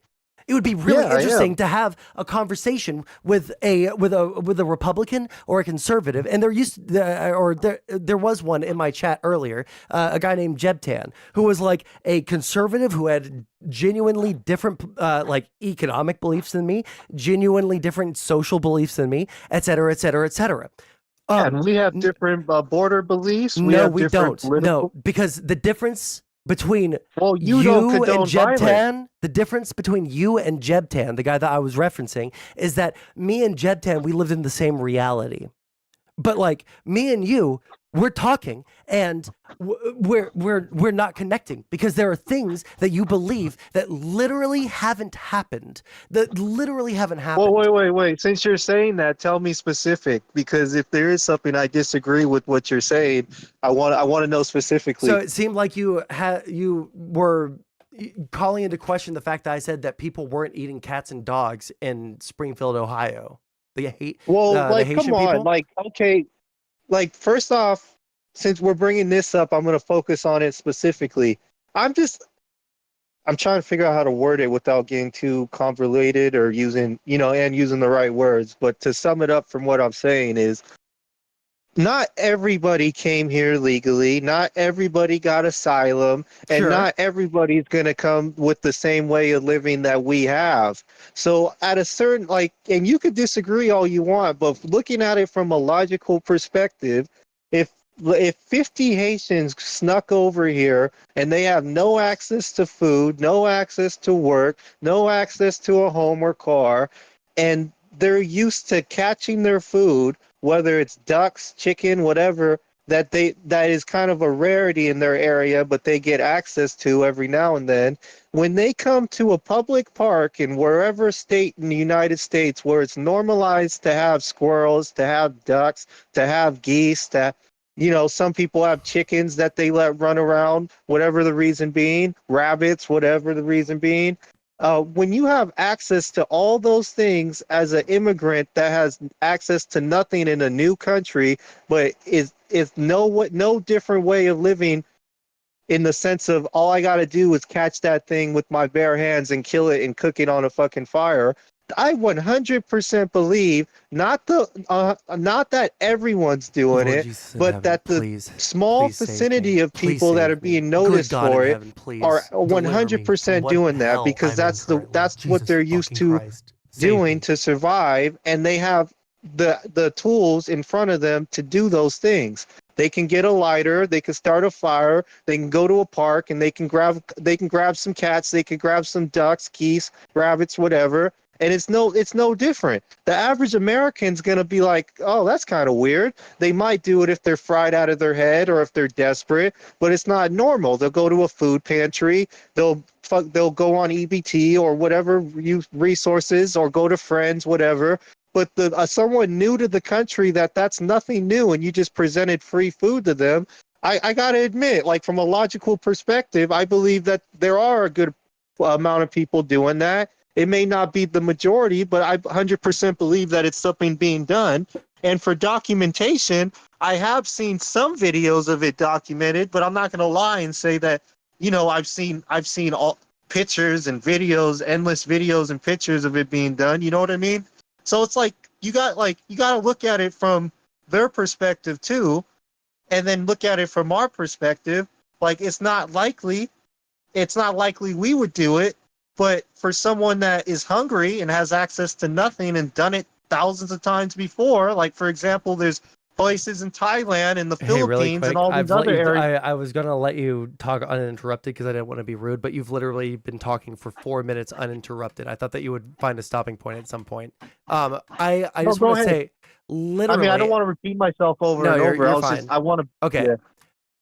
There is an unbelievable contradiction in like the things that you have said in our conversation. Somehow the government is simultaneously providing these people with a life of luxury where they're giving them EBT and Not food stamps and all. everyone. That's what I made sure to mention. Not everyone. No. They're giving people homes, they're giving people food vouchers, they're giving them jobs and all sorts of shit. They're giving them everything that they could possibly ever want for free. And yet there are people also going out and hunter gathering people's fucking ducks and gooses. Hold on. It's glitching out. One sec. Test. Talk Can you hear again? me? Test. Can you hear me? Hold on. I want to listen, but it's. Can you I got put you. your mic on and off? Test. Oh, what the heck? Hold on.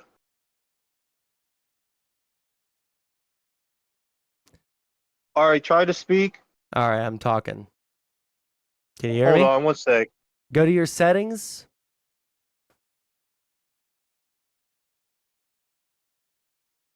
What the heck?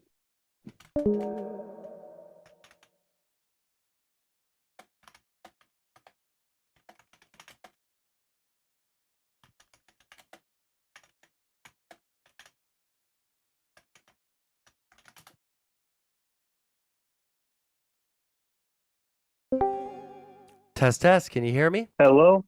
Can you hear me? Yeah, it's a little better. I was getting phone calls, so it how I it messes gotcha. with the Yeah. All But right. yeah, So, but go really ahead. quick, I just want to say, literally, here's the thing. Literally every single claim of Haitians eating any wildlife has been debunked.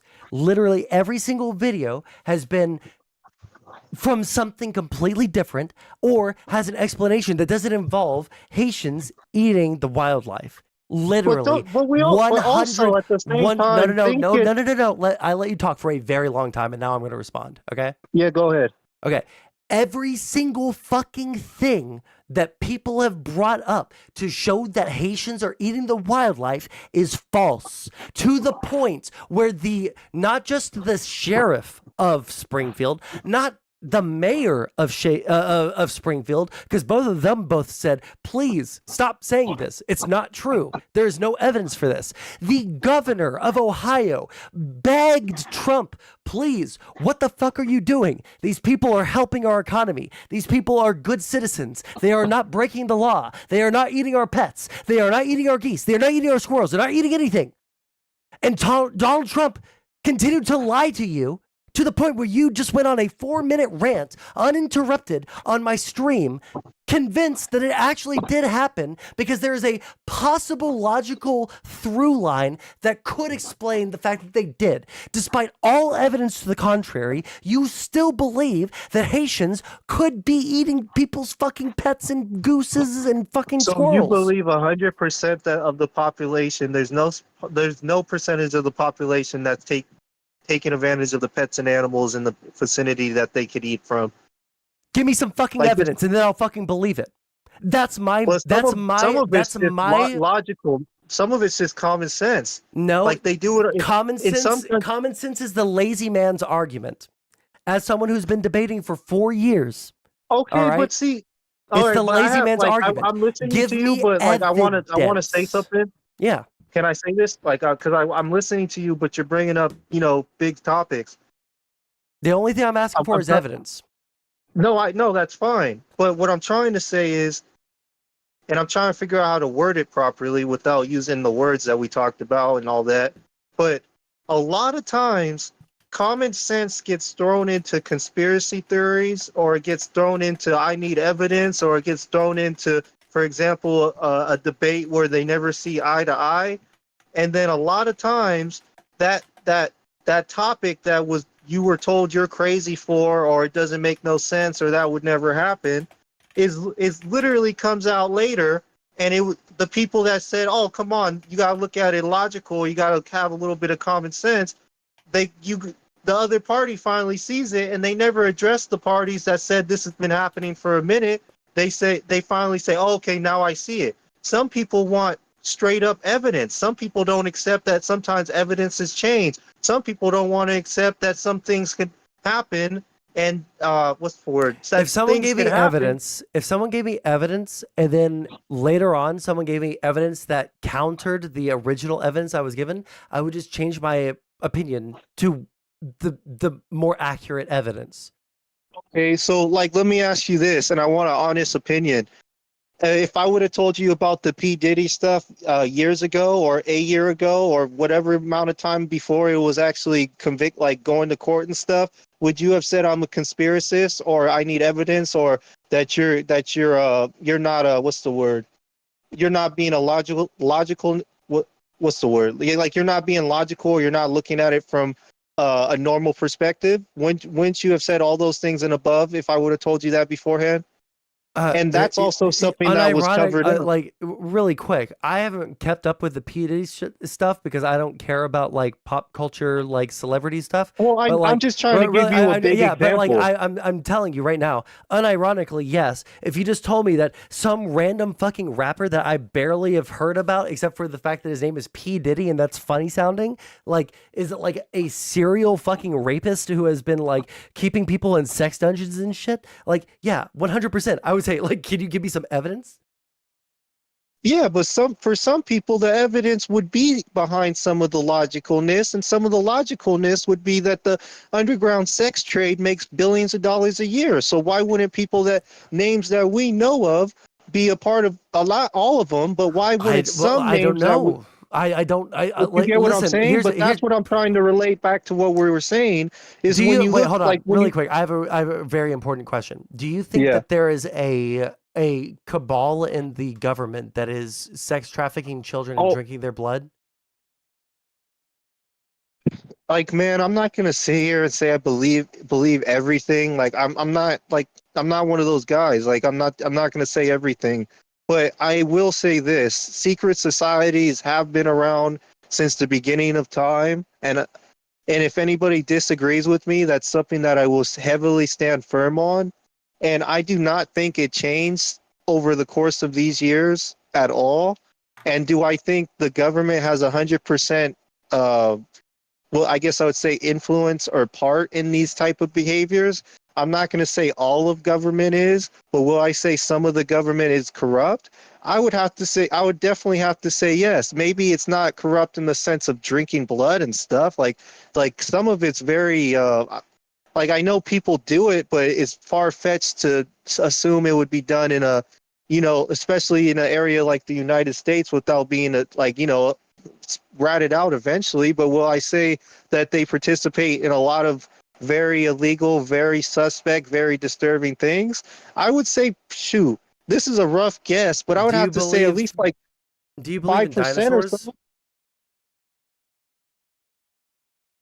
something. Well, see, you're asking someone that goes on the line of, and where this is also like a big subject. You're asking someone that's borderline spiritually and borderline logic. So it's like, I believe in spiritual things and I believe in logic at the same time. Jesus, and I think sometimes they intertwine and sometimes they don't intertwine, and some things will only be accessible after death when logic is not logical, and some things will only be accessible on Earth. I literally have no idea what the fuck you're trying to say right now. Oh, well, ask me questions, because this is something that actually... Do you believe that dinosaurs existed? Yeah, I would have to say yes, because I have no reason not to. I mean, they have bones in the museums. They have information that, we wouldn't, unless we just completely made them up, it wouldn't be accessible. There's animals that live till this day that could live hundreds of years and resemble certain dinosaurs. So, like, yeah, I'm looking at it from a logical perspective. Yeah, but our conversation was, do I believe that there's secret societies, and do I believe that the government can be corrupt? That's a little bit different, of course. Well, hold on. Those two things are wildly different. The corrupt politicians and like child trafficking, sex perverts that's a form who of drink corruption, blood. wouldn't you say? I would say that that's a little bit more than corruption. When I think of government corruption, I think of people taking bribes. When I think of like sex cults that drink baby blood, I think of demonic cults. These things are a little bit different. Well, there's a difference between demonic cults and sexual gratification. Some of them aren't a part of no damn cults. Sure, They just have a twisted brain. Well, maybe they like to fuck, but I don't care if people like to fuck. I care if they're doing something that's bad for my country, right? Well, or doing something that's bad to someone else who's not consenting. I hear you, but think about this. A lot of people go into the fields of politicians or government or police departments or, you know, high precision jobs because a lot of people suffer from like narcissistic tendencies or personality disorders or all kinds of different things. Not saying everyone does, but the people that specifically that suffer from those circumstances, they want to go into those fields. And when you have people that may on the surface may be a little mean or whatever the word, but their intent for those positions are completely different from how they represent themselves, those are 100% bribable people. Just because you were able to get into that field doesn't mean you technically deserve the field. It just means you did everything necessary. You hear what I'm saying? I mean, so I've been trying to follow. I've been trying to follow, but like, here's the thing. People who are in government are not immune to being corrupt. I mean, like, look. Yeah, that's what I'm trying to say, but like, I'm giving you facts behind some of it is what I'm trying to tell you. And I'm going to have to like close with this because if someone else wants to talk, I'm going to give them a chance and we can pick up our conversation later. Just because we've been talking for about like 45 minutes. Well, I mean, that means it was a good conversation. Yeah, it was a good conversation. Hey, I just like how we're not arguing, we're explaining. I mean, we're arguing a little bit, but it's fine. I'm here for. It's not an argument to me. Is I'm right. Shut the fuck up. You know what I mean? That's what I'm thinking. Well, see, in my mind, I'm always right. So here's the thing. Well, see, when we look you gotta open your horizon a little I'm joking bit. with you. I'm joking with you. Okay. Oh, I'm just saying. Yeah. Listen. When just some background on me, just so you know. All right. Right before I like kick you out of the channel and let someone else come in if they want to. Background on me. I started off streaming as a hardcore socialist. Okay. I fucking hated America. I hated capitalism. I was a giga communist. All right. Because of the things that people have presented to me, I've changed my mind. I am very willing, and I mean, like, fuck, we're literally on YouTube right now. You can go to my channel and you can scroll all the way to the bottom and you can see all of the embarrassing fucking arguments that I made as a fucking like communist. Okay, like that's all of us. Sometimes we do it even when we're confident in what we believe. But what I'm saying is, you can see the evolution and how my mind works. How my mind works is if you give me a reason to believe something that is irrefutable, I will believe it. All right? I will change my mind. That's how some people are. That's fine. Some people are like that. They want 100%. The problem that I'm having right now is that it feels like half of the country that I live in is not like that. That I could show them irrefutable proof of any given topic, whether it come down to how many, like, you know, sex crimes trans people are doing. It's not that many. I could show them that Donald Trump's economic plan is fucking dog shit and actually just like basically non-existent except for the idea of putting tariffs down, and it would be disastrous and actually cripple our country because he wants to get rid of income tax too for some reason. But like, no matter how much evidence I showed to someone like you or to anyone else. Well, look. Well, before you finish, I didn't deny everything. There's some things that when you were bringing up facts, I admitted if I was wrong or if I didn't know specific things. It's just I feel like the difference between me and you and how it should be in general with, you know, the rest of the country is facts are facts. That's fine, but opinions are also opinions and feelings are also feelings, and that's what should be the main difference between people. Yeah, I understand what you're saying. Yeah, and here's where I'll break bread with you. One thing that like I'll say is just because someone gives you a fact doesn't mean that you should change your opinion immediately, right? Like, there's that too. 100%. Because like you brought up the idea of people, doing stuff in the streets of San Francisco, and like I didn't believe you immediately, but like you could present me evidence later on that like changes my mind. It's really hard to present that. Like I don't want to record that, man. I mean, like you could find an article or something, but like you know what I mean. Well, I mean, like you could send me something. Weird, man. They don't care. Like I get what you're saying, but they just don't care about that. But like, here's the thing. Like I could be convinced, and like maybe I've convinced you on something in this conversation. Maybe I haven't. I don't think that I probably have, because in my experience, it takes time for people to change their opinions on something. It's like, I'm not gonna say you convinced me on like major factors, but I will say you brought up good topics, and you do have like I said, I like to hear the left side of it, and you do have supporting causes that I'm not going to be inhumane to or say are just completely idiotic or stupid. Like when you said, for example, when you're saying if there's a woman at the border and she has a baby and her husband's dead and she's willing to work, like what the, like, come on, like she's willing to work, her husband's dead, she's trying to do it like the right way. Okay, like that's something to entertain. But that's, unfortunately, there's also my perspective where that's not the majority of people, and people are taking advantage of it, and there has to be a draw, like a line. And we didn't get to really go. And here's the thing: like, we didn't get to really get into it, but like, I don't necessarily disagree that like we should reform the asylum system. It's just that like the Democrats think about those little girls, man. That's like, but like, here's the thing. It is like as a positive, here's my challenge to you, okay? Because I stream fairly regularly, so if you want to come in here and tell me that I was wrong about this, I was gonna ask you to send a link, because this is the first time I saw your thing, but I had to put it down when I answered your call. I had to put it down so it wouldn't side echo. 100%. So well, go ahead, because I'm hearing you. So if I were to tell you that like the Democrats had a bill that was about to be passed. It was a Republican bill, right? And it was going to address literally the exact thing that I was bringing up with you, right? And you can look this up. Donald Trump was the one that told the Republicans not to support it, right? It was the, here, I'll look up the exact name and I'll DM it to you. Senate Immigration Bill 2024.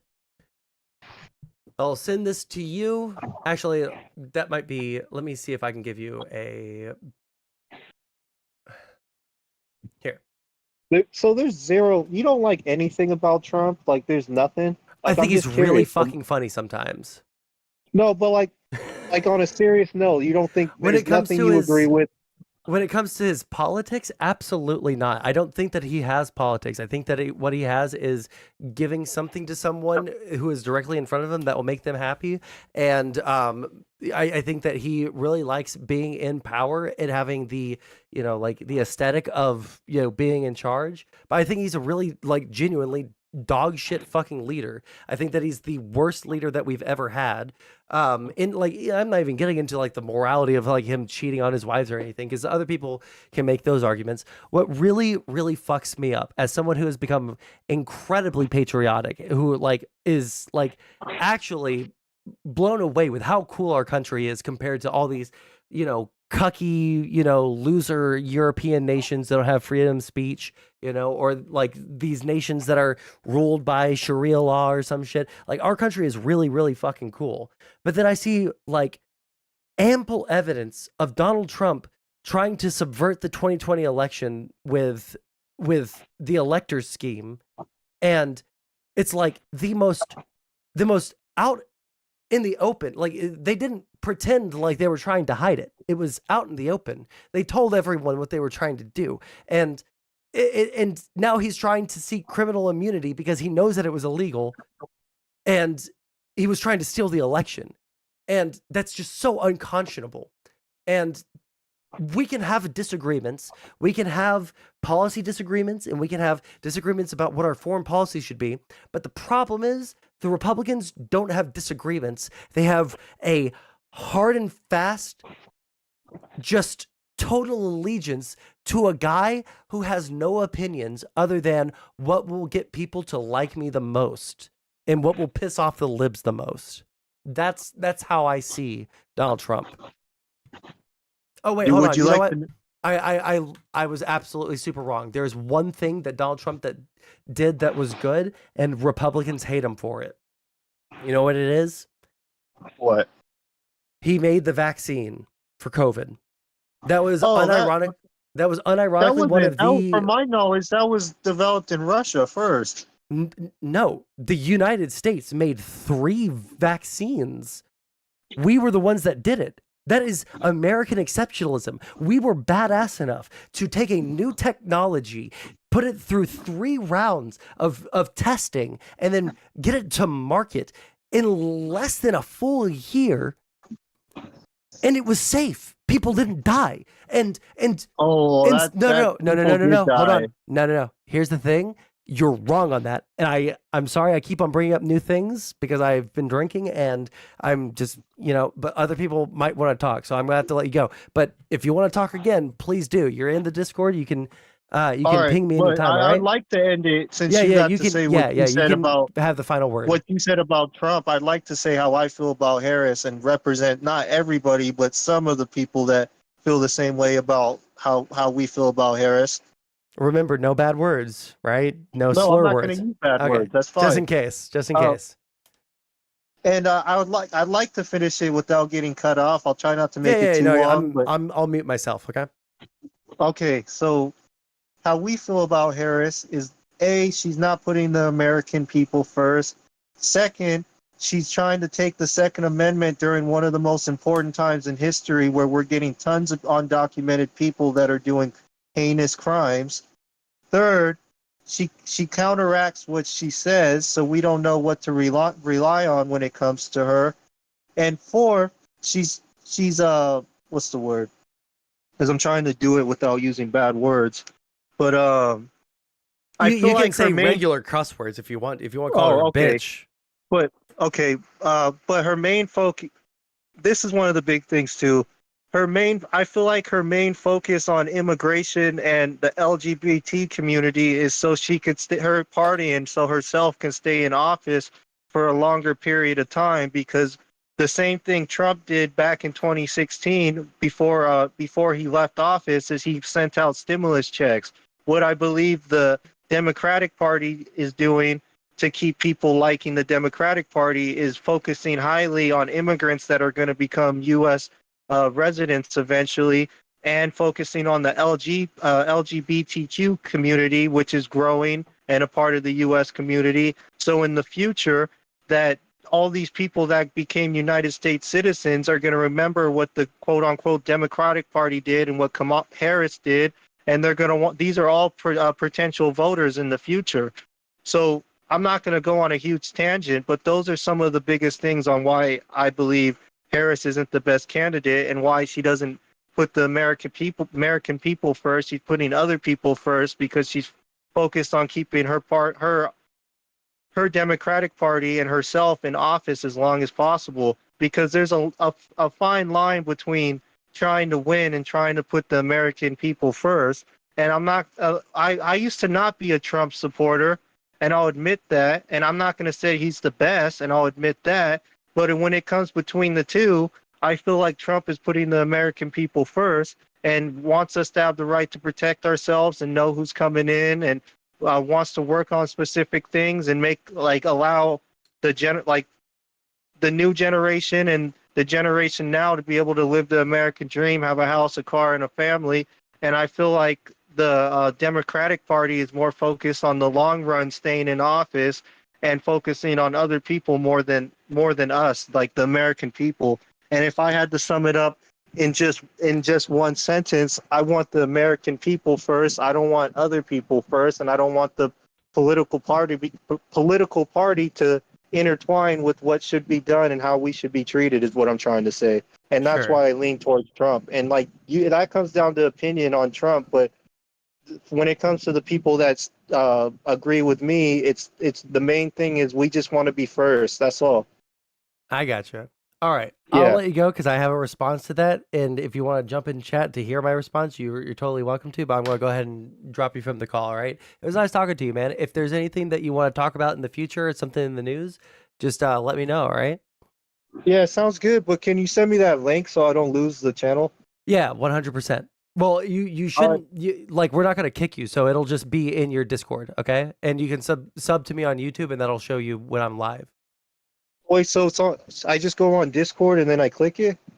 Yeah, you just go onto Discord and you click on Sans server, and you'll be in my server, and you can go into the like text chats, and you can talk to people there, or you can jump into the voice chat while I'm live and I talk to me. like to use YouTube, so like if you could send me the YouTube, that would be cool. Oh yeah, I got you. All right, Because I'll that's catch my you main later. platform. Yeah, 100%. Yeah, man, it's good talking to you. I mean, just keep you're a good conversationist. Just if I had to add one thing, because I know you got to go. No, It's I'm just super. I'm yeah. super agitated today. Okay, this is me at my No, it's worst. fine. No, it's fine. I'm just saying, at the end of the day, try to hear the other party's side. Sometimes it sounds stupid, and call it out if you want to, especially if you have facts. But at least try to hear it, because some people have really good points. They're just kind of dumb at explaining it. You know what I mean? No, But I when you understand ask what you mean. questions, they'll open up more about it, and maybe you can relate to it more than it was first represented. Is all I'm gonna say. Sure. All right, I'll talk to you later. Yeah. All right, man. Yeah, man. Have a good one. Bye. I need to get rid of these cucked Halloween sounds. I sent him my YouTube chat or channel. Oh my god, my voice is running out. I might need to grab something to drink here in a second. Losing my voice. I don't know why there's like this dichotomy between like, oh, they're pandering to the LGBT people instead of Americans. Like, are people who are gay not American? Are people who are trans not American? Are people like if they're appealing to black people, are they American? Like Jeb, I'm letting you know right now, I'm going to be super fucking cruel if you say some shit that like listen, I'm ultra fucking triggered. Listen, gay people are not citizens, okay? They're just suck fucking and street shitting, and they have Reminder, to be stopped. we are on Kamala is Twitch, destroying this country. okay? I'm walking a fine line. Yeah. No, I'm Okay, kidding. But no, really quick before we start talking, I like my Yeah. voice is actually about to go out. I have to get water. Give me just like 2 Okay. seconds, all right? I'll entertain the un-American gays in your chat. Hey everyone, are you gonna vote? And is it gonna be for Kamala, whatever you guys want us to call her this year? If you do, I hope you like communism. I hope you like the gays running the schools and making all the boy kids wear skirts and all the girl kids play with the boy kids in sports. And what else? Every city is going to have a designated Haitian neighborhood where they deliver all of your pets all at once in a van, and the van is going to be like Juicy's Smokehouse, which is a barbecue place that serves food at the fair, except it's all going to be your pets. So, if that's what you want America to look like, vote for Comrade Kamala or Kamala. Vote for Comrade Harris. If you want America to look like a bunch of big-dicked Chads and strong Andrew Tate-looking good citizens that don't commit crimes, you should vote for Donald J. Trump to save this country, because he's never done anything wrong in his life, and anyone who told you different is a literal enemy of the state, and we will be prosecuting them. Not we, of course, because I'm not a part of that. But if I had the chance to be, we would be prosecuting them as quickly as possible.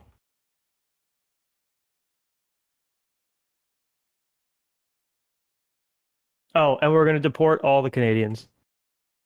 Every single one. 0 exceptions. All right, I'm back. Cool. I was just letting them know kind of the reality of both candidates, but now I guess we can talk about boring stuff. All right. So I want to make a confession to you. All right. Okay. And tell you something that I haven't actually said on stream yet. There are two kinds of conservatives that I have not reached out to, right? In the past, let's say since like March, okay? Like that I haven't interacted with that much or at all. There's the Jebtans, and then there's the Rob Noors. Those are the two kinds. And Rob, like, actually, like, if I'm like being honest, fits into both categories. But all right, the Jebtans are well-meaning, The good ones. but I refuse to believe you're so retarded as to think that voting for Donald Trump a second time is a good thing. There's something that I can't connect there, that I like you too much to really ask. And then there's the Rob Noors, who I think that there is part of him that is in there, because I think Rob is genuinely a good dude. But I think Rob is willing to be I think that he's willing to lie a lot more in his arguments in order to win an argument. So those are the two kinds of conservatives that I've not reached out to. I don't understand. I genuinely, as someone who's gotten so patriotic over the past like 2 years, especially like learning about like what our place in the world is. One form of patriotism, sure. Well, like I subscribe to the idea of America as the world leader, as the democratic, shining city on a hill, the one that is like actually, despite any faults that it might have, is still like the best place to fucking live in the world, like minus some of the things that we could still work towards fixing, right? But like our foreign policy actually makes a lot more sense to me now that I'm, a little bit more well read on foreign policy. Our, economic system makes a lot more sense to me. There's some social issues that we have that we still need to get through, but like we can, but like, man, Donald Trump doesn't give a fuck about any of these things. Donald Trump's plans are amorphous. They are apocryphal. The Democrats' plans are also amorphous. That's kind of what I'll get to. We can see what their like geopolitical aim of the future is. Donald Trump has said at least 20 times in different interviews that it's a secret. No, he's pretty open with like the general path that he wants to take. He's just going to make it end. He's going to make it end. Well, yeah. It's kind of the same thing as when Kamala Harris says she's going to make housing affordable, right? No, because Kamala Harris has said that she's going to like give tax incentives to different municipalities to reduce their zoning laws so that more houses can be built, more housing units, both like single family housing and apartments and duplexes and multifamily houses like that. Like this, there is a plan that is out there. She said, well, yeah, there's a plan. There's the GOP platform that also lays out plans for economic stuff too. Same thing, right? They're aiming more on reducing regulation rather than tax incentives. But liberals will say, if you're not throwing money at something, you don't have a plan. Really quick, I have a massive problem with the equivalence that you just drew there. When Donald Trump talks about what his foreign policy is going to be, this is like a massive issue that is going to define the United States' position in the world for the next century. He says it's a secret. We have no idea truly what he wants to do. It is apocryphal. I looked on his website. He says he's going to make sure. I'm going to finish because I'm super triggered. Well, Trump says he has secrets. Kamala has secrets. You don't claim that Kamala Harris is described exactly how she is going to get a ceasefire in Israel or assist the Ukrainians. I think that if I listen, I'll give the best case scenario for like the conservatives on like what my opinion, right, like of Kamala Harris is. It's just going to be a continuation of Biden's policies. Like, sure, but you're guessing. To be clear, you're guessing. She hasn't said any of this. So the same criticism you have for Trump, that there's no plan. She has said, she says we're going to negotiate. She said exactly what Trump did. We're going to negotiate a ceasefire. No, she just said we're going to negotiate. That's not what Donald Trump said. He said Donald that Trump said, we're going to get negotiate a ceasefire, and if if they don't sign up to a ceasefire, then we're going to bomb them back to the Stone Age. Is that not like a verbatim quote, or am I thinking of something else? Well, then I guess the criticism, right, for you wouldn't be that Trump is keeping his plan a secret. It's that he's giving even more details, but you don't like the details of his. The thing is with Donald Trump is that it like changes literally depending on who he is talking to, right? The Muslims in Michigan think that he is going to be the peace candidate to the Palestinians. That was crazy, huh?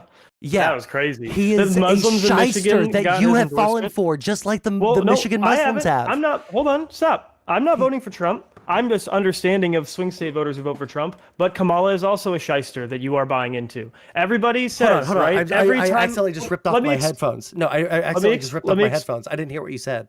I'm sorry. Did you just say you're not voting for Donald Trump? What the fuck have you been talking about on Twitter for the past 3 months with the most? But I think he's going to win, and I think he'd be better than Kamala. Why wouldn't you vote for him then?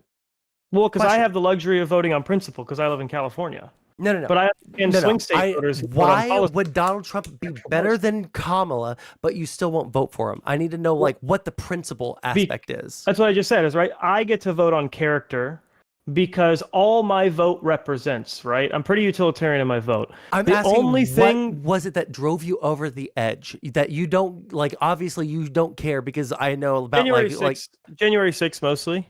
Do you not think that is a uniquely disqualifying and the fact that thing? He's kind of no. Because what I'm saying is it can be disqualifying on a character level if that's the way that you vote. No, and my I'm vote talking about only him matters. trying to I understand what you're saying. Overthrow the election. Sure, I understand what you're saying. The criminal enterprise. Yes. That's you still think that... If you let me finish this thought, you'll understand I will why let you finish it. I just need to finish this. This is what has blackpilled me and why I'm so unbelievably fucking triggered. And I love you, and I'm sorry that I'm being so abrasive. But this is what is so unbelievably fucking triggering to me. Is that right now we have the choice on which direction our country will go. And we have what Donald Trump represents, and we have what the Democrats are representing, which is that's what's so triggering. That's my gripe, because I think because of the space you're in, when you say what direction our country will go, you're actually only talking about the things that will affect it the least. Because I will tell you exactly what I'm talking about. I'm talking about our foreign policy. I am talking about the foreign policy is not that different. It really isn't. It is. I guarantee it is the thing they are the most similar on.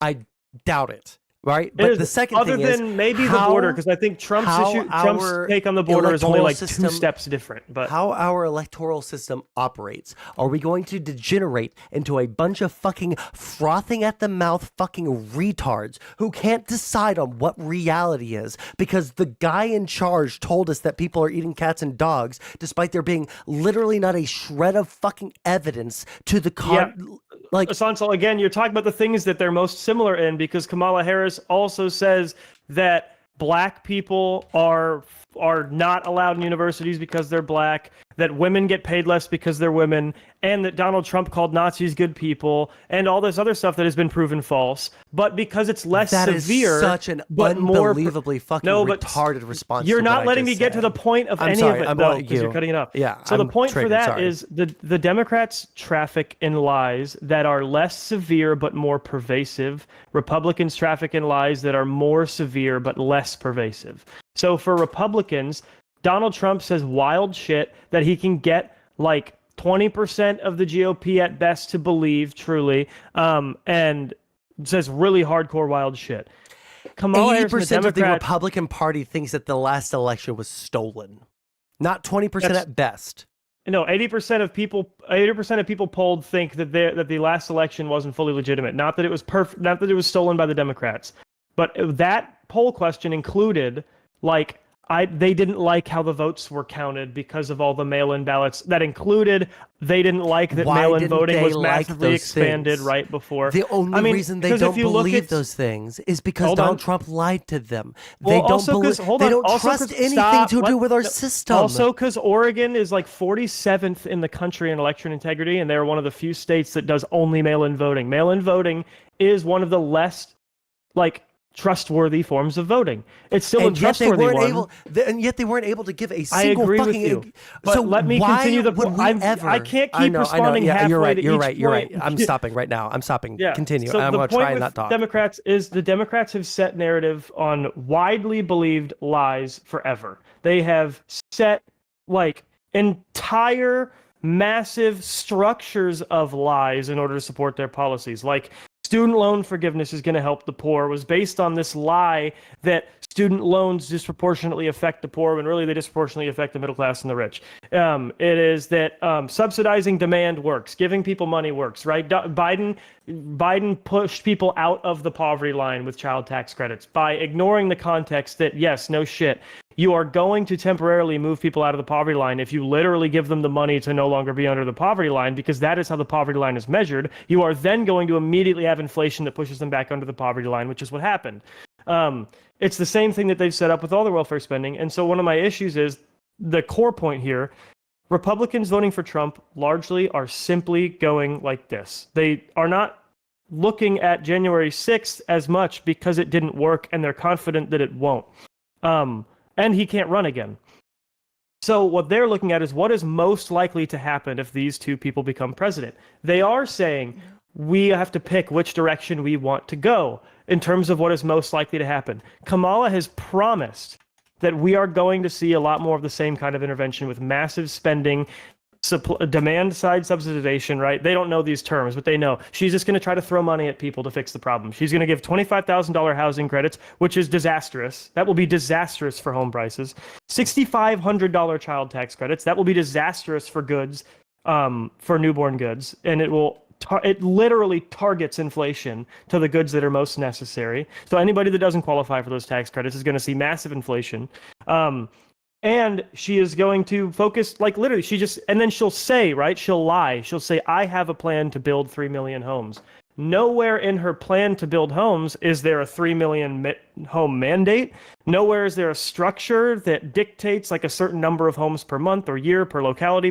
It is literally just a number she made up and said, we think that 3 million homes will just get built if we do this. There's nothing behind the 3 million homes.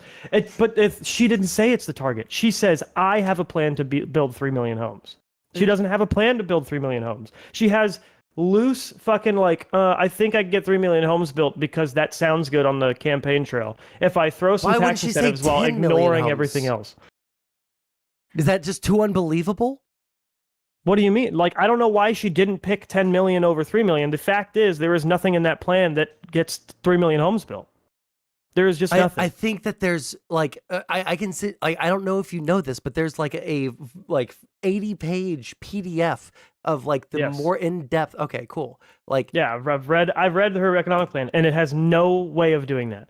Basically, what they're taking advantage of, loosening of the local zoning, ordinances, and she can't do that. She can't. She can incentivize that. Absolutely, she can. Barely. Most of the all that the federal government can do is incentivize it. Exactly. So maybe she should probably not lie and say she can do things that she can't. She can't incentivize localities. Period. Craziest... She can't incentivize localities. That is the craziest. No, states can incentivize localities. She can try to incentivize states to incentivize localities, but blue states are already doing that. California is literally strong-arming localities and saying we're going to take your zoning rights away if you don't build a certain number of homes.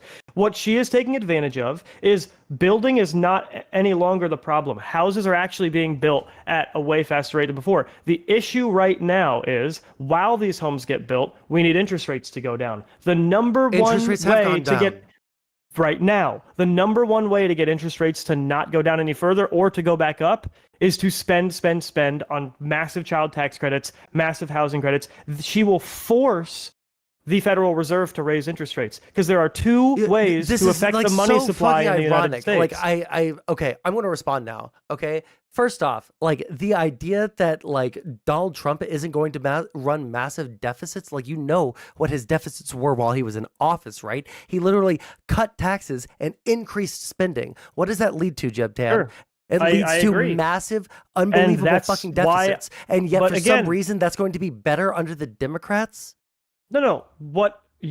Just like we have to trust Kamala that 90% of her policy positions have changed, right? On single-payer healthcare, on gun bans, on all that. We also have to trust to that align the things with that the current party policies. Yeah. Sure. Yes. Trump is doing the same thing and saying my focus this time around. His policies do not line up with the he sets the policies. He sets the policies. And I'm telling Harris you, doesn't really set the policies. They telling you what his voters. Policies are now. What the platform is of the GOP right now is continuing the deregulation and reestablishing the deregulation that Joe Biden undid when he came into office. And continuing the deregulation what is the from Trump. difference between deregulation and changing zoning laws? What do you mean? What's the difference? It is changing. He can't affect zoning laws federally. I know zoning laws are local. But you're talking federal about government deregulating things. The federal government has regulations. Yeah, they can do that. But and he did it really effectively during his presidency. I mean, there's there are massive issues that have come out of some of the deregulations that he's done. Like, look at how many. Really. They've tried to cite anything they could to really show that his deregulation was massive. Recalls are the sign that the recalls had nothing to do with regulation. The fact that the recalls happened is because they were regulated to do so. The recalls were not about reductions in regulations. Otherwise, there would never have been a recall. The reductions in regulations. Reductions in regulations means that they're going to probably short circuit or get around some things that they would have used to had to actually do to make and sure they that couldn't. Because their shit got recalled, which is a regulatory mechanism. A recall is a regulatory mechanism, which means the regulations are still in effect really relating to those I'm so products. sorry. I don't know what the disconnect here is. The things are being recalled because they have listeria in them. Okay, that can't be caught. Yeah. The reason that it's getting caught and recalled after people are getting sick is because of some of the deregulations on the testing and the production of the meat. I don't understand what regulation do you think Trump pulled back that caused these listeria outbreaks? I was literally just trying to think of which one it was, but I have had now 3 shots of vodka and 2 hits off of my vape pen, so I can't remember exactly what it was. And after this conversation, I'll try and find a link for you if I remember. Sure. But there was some Trump deregulations around the meat industry, and in the past 3 or 4 years we've seen the biggest and the most numerous meat recalls in American history since we created the FDA, since the fucking 1920s, where they had 5 million Italians come in and then just cut open a pig and then put it on the fucking street, still covered in feces and fucking, all sorts of worms and shit. Okay. We're rapidly degenerating in our. We're not rapid. Okay. See, this is the thing is you're going down that liberal rabbit hole of we're going to do the same thing Trump does and say the whole country's going to shit. It's all going to burn down. We're going to be fucking eating our shit. And very hyper specific thing. I think our country is fucking great. And I think one Boar's Head plant had a problem. No. One Boar's Head plant. What are you talking about? This is it's one Boar's Head plant. That processes a massive amount of meat, but it's one Boar's Head plant. I'm that pretty they sure they have Tyson's closed Meat down. And 3 other major companies in the past year have had massive. The listeria thing was the Boar's Head, right? But listeria is Boar's Head, yeah. Right. It's the only one that they cite any. It's the only one that anyone is citing Trump's regulation about, and they still can't even. They can't even draw a direct link. I'm reading I've read the articles where they try to. There is no direct regulatory link between Trump's. I've read the articles where they talk about this. You'll have to send me whatever fucking articles. But sure, this is what I'm talking about with MSNBC. You're talking about me, who is so scared of saying some dumb hyper biased shit that I only go to as primary sources as I possibly can. Okay, I'm telling you, I'm not going to fucking MSNBC. No, but what I'm saying is there aren't primary sources that connect those regulation struggles with these meat outbreaks. There is no direct connection. There is no proof that there would have been a federal unless you're going to say here, that but there Reuters wasn't, and AP so it happened. And the New York Times have an absolute hyper fixation with making sure that literally every single thing gets connected to Donald Trump that has no legitimacy to them. Which it's not just that. I'm not saying that. What I'm saying is they are positing a theory that is okay for them to posit, but even in their own articles, they do not allege a direct impact. They don't bring up there would have been an inspection But here. this is like, there okay, wasn't, yeah, and no, now we have the okay, listeria. I understand. Okay, so like, there's not literally like we can see that like this is the exact one process, but we can see the like the correlations in like 5 or 6 or 7 other places where you can see around the edges and you can make an accurate assumption about what it is, right? This is like the argument that people say when Donald Trump, like when people are like, well, we can't literally read Donald Trump's mind, so we don't know if he was actually, you know, if he actually thought the election was stolen. Well, I think that he might have. It's not that. Like, hold on. It's giving the best faith interpretation of Reuters and AP by their own writing, right? They have but when we're drawn talking a about conclusion based off of the evidence. they didn't draw a conclusion. They said They said there is potential concern. They're not drawing a conclusion. This is the thing: is you go farther, but you go farther than they do, and even what they're saying. So a lot of times the media isn't lying. I agree with you, but people who have a lot of political energy because it's an election season are like, well, they mentioned Trump's deregulation in this article. That must mean that that's the reason why this hysteria outbreak happened. Well, they weren't citing anything else that was like nearly as concrete as the Trump connection. So. Well, they did, right? The concreteness was simply the fact that the Boar's Head plant was so poorly run that they've now shut it down. And that they've had repeated issues with that Boar's Head plant for over a decade. And Trump what about the other 3 Ago. companies?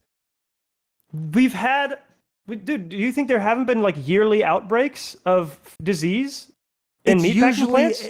It's like usually said, 3 or 4 annually. No. Yes. Not specifically on meat. You might get one on meat and then a couple on like spinach or fucking artichokes or something, like across different kinds of like farming processes. A lot of it but when is it comes under to the the same it's all under the FDA.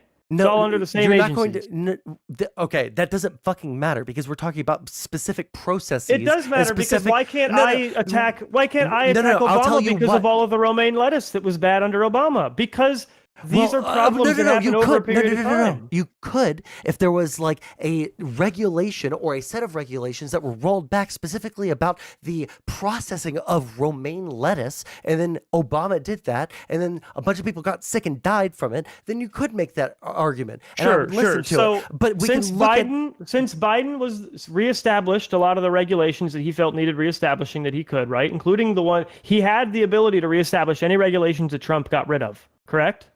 Yeah, he got rid of a lot of them, though. Cool. And this hysteria issue with this plant happened this year at the end of the Biden presidency. Do you blame Biden?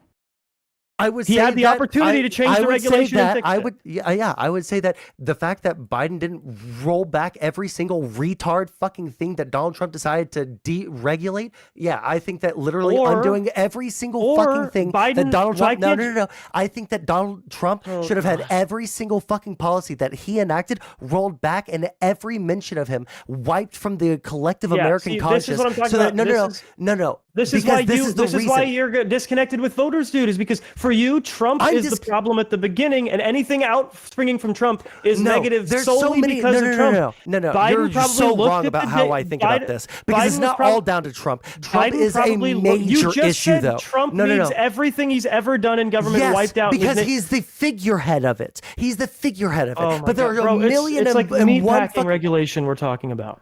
No, and Joe Biden got to see data on how this regulation affected markets and he probably made an informed decision. The problem is that we have this is why I'm talking about Trump in the way that I am. We have a fucking choice, okay? And you, on principle, you have the luxury of voting on principle because you recognize that Donald Trump is an immoral, un-American, and possibly an insurrectionist piece of shit who doesn't give a single fuck about this country. But for some reason, like there's like 1 or 2 things about like deregulation that you care more about than the idea of America or like the concept of us being at the top, at the head of the table at every single fucking discussion that the world fucking has. You have a problem. You think that for some reason, this guy who is a literal fucking like just like blithering fucking retard on every single fucking topic that he speaks about. I challenge you. Find me one video of Trump sounding intelligent about any fucking topic literally in the past 20, 30 years.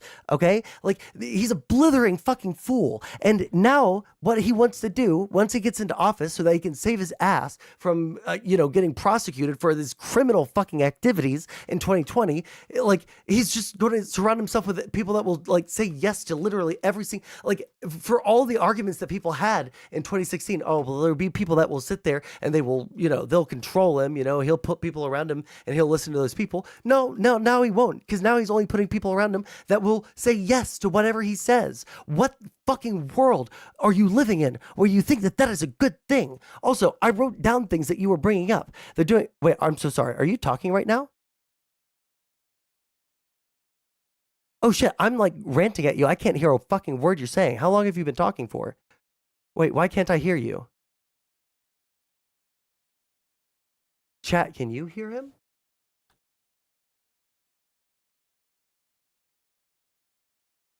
One second.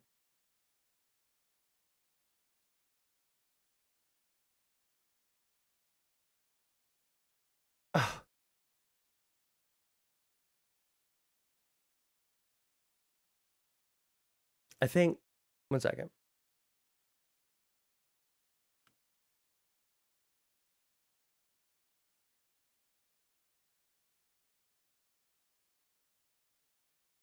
Grace? I can hear you now. Okay. I have no idea what just happened. It's all good. So, sorry, how far into my rant did I get before you tried to interrupt me the first time? Probably like half of the way through it, because what I was trying to kind of get at was the reason why where I wanted to stop you, I guess the main point is saying that I can vote on principle. I think everybody votes on principle. I think the principles that you vote on are based on what the utility of your vote is. So the utility of my vote is only we have to see what general Republicans think about a candidate, because my vote doesn't count for the election, but they will look at total vote counts, especially vote counts in states that are blue, where you'll have more of like middle ground Republicans, and they'll look at that and see like what the support for a candidate is, but I cannot affect whether they win an election. Swing state voters are more likely and should. It's better decision making for swing state voters to vote on policy principles. And I think Joe Biden made an informed decision when he saw some of the Trump regulations regarding food safety, and he saw the impact they had on markets, because it's what he's doing, right? That's what presidents do. They talk to the guys who are in charge, and the guys probably said, look, these deregulation had a really positive impact on food prices. And we've seen an uptick a little bit in violations when we do inspect, but we still inspect frequently enough to catch most of this stuff, to the point where we're not seeing a massive spike in food recalls. And we haven't seen a massive spike in food recalls. We've seen more publication of food recalls. But I don't think Biden failed by not reestablishing those regulations, because it doesn't look like there's a really direct link to those regulations and these outbreaks. It's the reason I wouldn't blame Biden or Trump for them. When you're looking at policy, it's not that these obscure things are what I care about more than America. What I'm saying is, when I look at threats to the country, I look at both severity and likelihood. The likelihood that Donald Trump overthrows democracy, destroys the Constitution. That's not what I'm worried about. Sure, but they're 0%. And the likelihood that Kamala... I'd put him at 2%. I'd put him at low. He couldn't even get... likelihood. A lot of the court cases that he appealed to determine... If he is in office, he has the possibility of stacking the court like 8-1. No, but this Supreme Court is not like remarkably Trump friendly. I'm sorry, but Destiny got people way too hard on the one decision that decision is pretty fucking major. I mean, that decision makes sense and has a lot of precedent for it, but it has no precedent. If you look, they were talking about civil immunity, not criminal immunity. Okay, so let's go down this road. No, name me one situation. Hold on, name me one situation in U.S. law, just real quick, where the burden for civil immunity is higher than the burden for criminal conviction, or civil liability is higher. No, it's about like what they're even able to use as evidence. It's about what Sure. They're even And so able if to they're not able subpoena. to use, yeah, but If they're not able to do that with bring civil it, they're stuff, not even right? they're not even able to bring it to fucking court because they're having Sure. to go through like 50 million different layers to try and prove that it will like what they're talking about could never conceivably possibly interfere with the president's duties.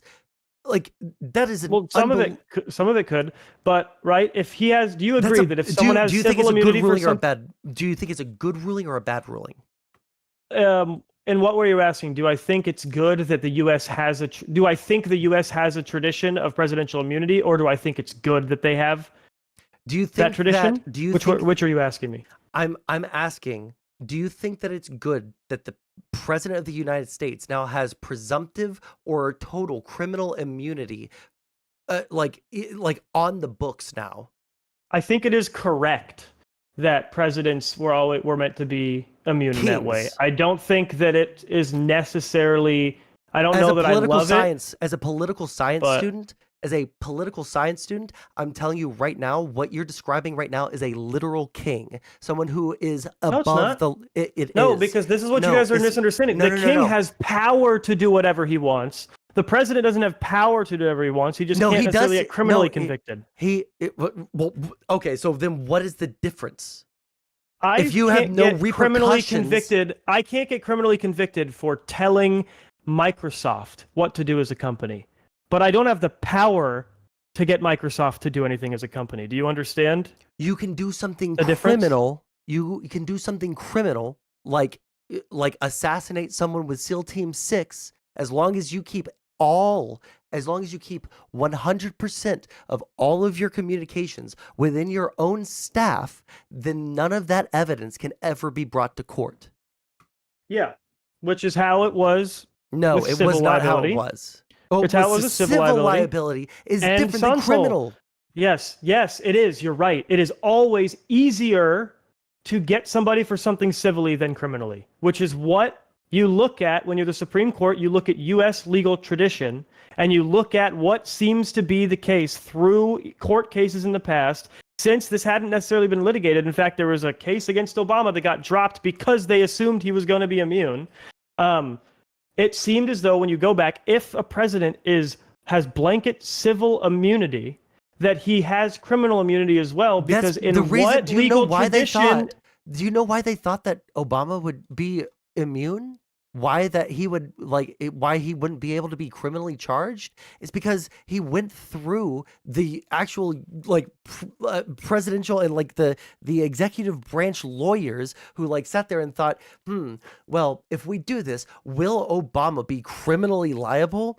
Well, let's look at this and this and this and this. No, I think that this is a good strike. This is an okay thing to do.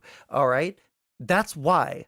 Because they actually had a reason to think that. They did, yes. They determined whether or not it seemed like the president had the power to do it, and they determined that the president had a power to do what Obama did, and so really quick, he was not going to be able to be found criminally liable. You have this wrong. No, you have it wrong. They knew that he had the power to do it. He has the power to use the military in specific strikes. He doesn't have the power to declare war, but to use limited military action in a specific strike, he has absolute power to do. But whether or not that would be a criminal charge is a different question. Meaning that even the presidency at that time thought, you know what? We need to make sure that this is all above board, that this is all legal, that nothing that we're doing here is going to fly in the face of any, we don't want to be thrown in jail. It was illegal. It was not illegal. But they dropped the case because he was likely not going to be convictable for it. Why? Because it was an official presidential duty. That's not what they cited. Literally before, if you look, and I did this, if you use the Google function that allows you to look before certain periods of time, and you look before that court case got brought up, the immunity argument at all, you will see NBC, CNN, Fox, every news outlet saying Trump likely will not get convicted for this because presidents are generally, their basic legal theory is that presidents are generally immune for official acts related to their presidency. That was always what everybody thought. It only became controversial once the court case dropped and Once Trump Donald was Trump actually tried to about to be steal the convicted fucking for election, something. once he tried to like use fraud. No, they were talking about this after that. And they were saying he probably won't be able to be convicted for this because general legal theory, there is nothing set in stone or written, but general legal theory in the United States is that presidents are not convictable for things they do as president. But then the Supreme Court doubles down on that, and they say our job is to establish what seems to be the case in U.S. legal tradition. That is the Supreme Court's job. And people say it's just related to the Constitution, but it's not true. No, they gave him the powers everybody already thought he had in U.S. legal tradition. You're so fucking retarded. I'm sorry. You're giving so much like credence to this. I'm giving credit to a Supreme Court who has ruled against Trump as often as they've ruled for him, despite the fact that everybody says they're his even some of the assenting judges. Dissenting. Assenting. Even some of the assenting judges were like, I think that this ruling goes way too far. Well, no. What they said was it needed to go farther. So Amy Coney Barrett didn't say that the ruling went too far. She said the ruling wasn't specific enough, and she thought meaning that it goes too far, man, because it means that they can get away with more. Let me finish explaining one thing. She said we should be dictating the test for official, non-official acts for presumptive and total immunity. Whereas the court said, what the majority opinion said was, we are not a court of first concern, I know what you're talking about, and you're wrong. Send it down back it's to the not court. just that, like, we should be the ones that decide this. It's that it was so vague that, like, so much would have to be, like, decided, and that it was a fucking ridiculous thing to do. No. Amy Coney Barrett did not say it was a ridiculous thing to do or that this is what she said. We should be the ones to establish it. We shouldn't kick it to a lower court to establish the test. That is what she said. No, not on. She said we should have a 3-part conditional test. She said that on the I can't remember what the specific thing around the case was. She did say what you're saying, but you're taking a specific that she's talking about and then applying it to the whole. But that's not the whole of what she was saying. For this conversation, I would like to have all the things in front of me and not be drunk. Why did she concur with the opinion then? If she thought it was ridiculous and awful, why'd she concur with the opinion? It was a concurring opinion. You know what? I think that our fucking Supreme Court is like completely cucked to I know Trump. But I think you've gone into this like election anxiety pit where it's like anything touching Trump has to be awful. This Supreme Court, take a look at all of their decisions. This is where I'm at right now, and I'm not going to be able to all of their decisions. They're such an apolitical court. You're not going to be able to untrigger me, and you're not going to be able to convince me right now because I'm not in that headspace. This is where I'm at. Okay, I think that Again, I understand where Trump supporters were in 2016. I can give some charitability to people who voted for him in 2020. In 2024, it's fucking insane to give any credence to this guy. It is insane to think that he would be a better vision of the future for this country. Like wholesale, full stop. It is actually like a mental illness that has infected my fucking country, where 80% of the country is susceptible to the most blatant fucking pieces of misinformation. And I say 80 because it's 30% of Democrats and it's 50% of or it's 100% of the rest of the fucking Republican Party, outside of maybe a nice 5 or 10% that you might fall into. I disagree. No, I think because if you look at MAGA, why did they push literally every single fucking why did they push every single fucking lie, provable lie, that Republicans were begging Donald Trump to stop pushing over the course of this election just in the past 3 months? We have the Haitians eating dogs and cats thing. We have the FEMA thing, which possibly a good majority of Republicans just conflicted that Haitian story, or the Republican governor of Ohio refuted and it. They it's not most Republicans. No. It is most Republicans. Minority because of who did they Republicans trust? Who did they trust more? Did they trust fucking DeWine? Is that the right one? They trusted the other Republicans more because most Republicans did not believe that story. No, they trusted Donald Trump. No. Most Republicans did not. Most Republicans did not believe him. Most Republicans do not believe that there are Haitians right now eating dogs and cats. At the time that this was a popular story, I saw a poll, and it was something like 85% of Republicans thought that Haitians were eating dogs and cats in Springfield, Ohio. This was after the sheriff I would and need the to governor. see a poll that shows that after the the Republicans conversation, I'll are see if I can overwhelmingly find it. thinking Haitians are eating dogs and cats. Because it's just not the case. Like, when you talk to most people who are voting for Trump. What percentage of the Republican Party do you think believes that the 2020 election was stolen? Genuinely stolen, or they just didn't like how it was run? If you think genuinely stolen by the Democrats, I would say 20%, 10 to 20% of Republicans. Let me finish. Let me give you the full qualification. I think that if you are to the point where you're like, man, I don't like how they ran 2020, and I think that they were like awfully, I think that the way that they did that was cheating Donald Trump, but at the end of the day, he lost it. You are denying the results of the 2020 election. You think that I disagree. I don't think Democrats are denying the results of the 2016 election when they say that Russian mass hacking. These two positions. Tell me the difference. Please save me. So the difference between the two positions is... No, I'm telling you. No, you don't even know what positions I'm talking about.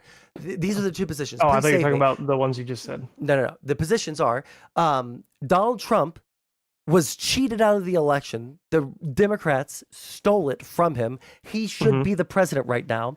And the Democrats and a whole bunch of other people who were aligned with the Democrats did some shady things in the 2020 election, and we don't know what the true results of that were.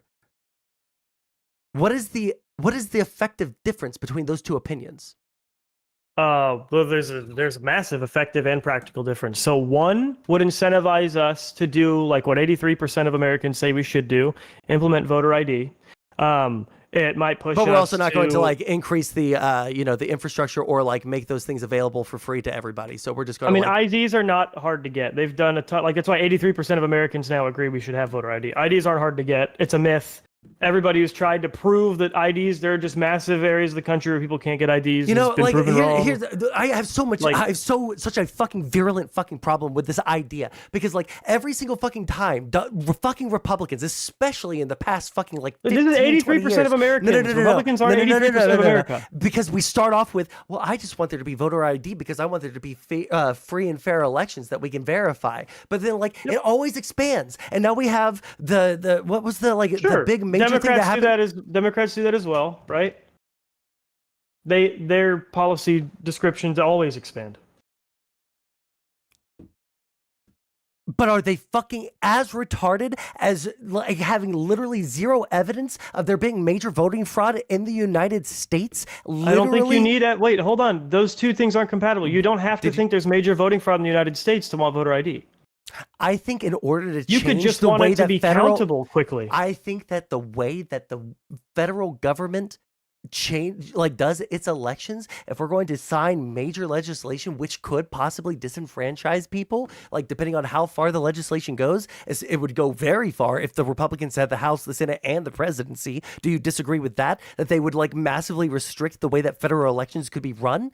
No. Like the idea that I don't think they couldn't, we don't need some kind of fucking... You're retarded.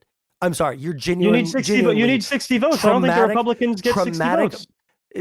What do you mean? That's assuming that they kept the filibuster.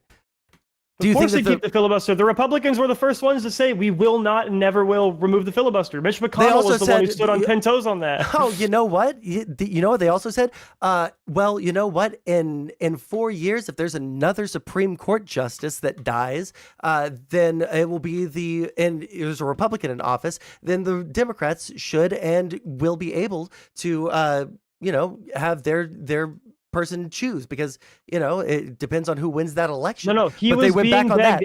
You're retarded. This is the issue.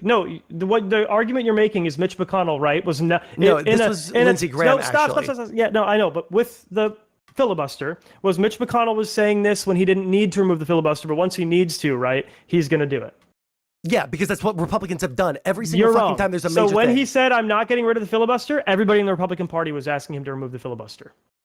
It was literally the time you would think that we would capture and take the filibuster away. It was like the court packing for the Democrats. All the media pundits were like, remove the filibuster. We need to remove the filibuster. And Mitch McConnell said, nope, we're not fucking doing it. The Republican Party will not remove the filibuster. One Republican who didn't wait. The leader of the Republican Senate. Wait, hold on. Wasn't Mitch McConnell one of the people that was supporting and actively made that stolen Supreme Court justice happen? What do you mean? Which one? Amy Coney Barrett are you referring to as a stolen Supreme Court justice, No, or well, Merrick Garland? I mean, Because you sorry, can't both believe of those. both. No, you can't believe both were. Because if one should have been in, the other should have been in. If one shouldn't have been in, the other shouldn't have been in. So you can't say both of them are stolen. I would say that you guys deserve Amy Coney Barrett. I think that the fact that you guys got, what was it, Kavanaugh or was it Gorsuch? No. We didn't get Merrick Garland. I know what I'm saying is got Merrick Garland. We got that. I think that Republicans. Somebody else. I think that the Republican Party, as it is right now, is not the Republican Party that you think it is. I think you give way too much credit to them, and it's. I'm just not seeing. Me. I'm not seeing, but the thing is, I'm not seeing a ton of evidence that the overwhelming Republican Party would do any of these things because they're not they're not proponents of it. Whereas when I say Kamala Harris is pro court packing, everybody on Kamala Harris' side will say she said that 4 years ago. It's 4 years. It was one fucking election ago. She said she wanted to do it, but you guys won't say that she'll do it. You guys will not say that she'll do it, even though she said she'll do it. The but majority Mitch of the McConnell said he Republican will Party never do this thing, and you're saying he Mitch will. McConnell is going to die by the end of the year because he is so fucking old and fragile. No Republicans have said we should get rid of the filibuster. None of them have. Number two, the very fact that like 80% of the Republican Party does not believe that Donald Trump, or doesn't even know or doesn't care that Donald Trump tried to steal the 2020 election, tried to subvert our entire fucking system, and then sat by jerking himself off with his thumb in his ass while sipping Diet Coke while people were storming the Capitol when he knew that they were trying to kill fucking Mike Pence. How can we pretend that the Republican Party isn't under the leadership specifically of Donald Trump? That's the problem. Under specifically the leadership of Donald Trump wouldn't continue to go further and further when we've seen how far they're willing to go under Donald Trump. What do you mean? You had Republicans speaking out against Donald Trump as recently as the border bill, openly. Right? This is my issue with the Democrats being we excised everyone who's ever said anything bad about Trump.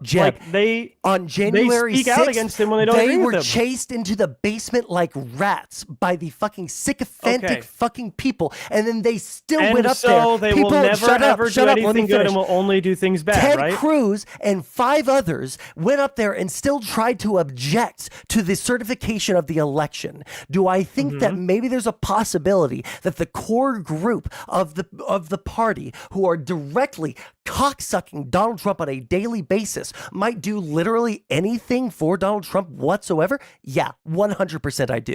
Whereas when it comes to the Democrats, we don't have evidence of that. They've refused to pass things he wanted, and they have supported things he didn't want passed.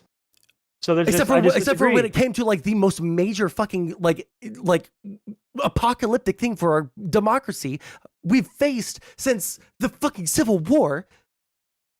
What are you saying? The majority of Republican senators were objecting to the vote? I'm saying that the ones that were the strongest and staunchest, so the minority, correct, are retiring. I've been arguing this. They're retiring, Jeb.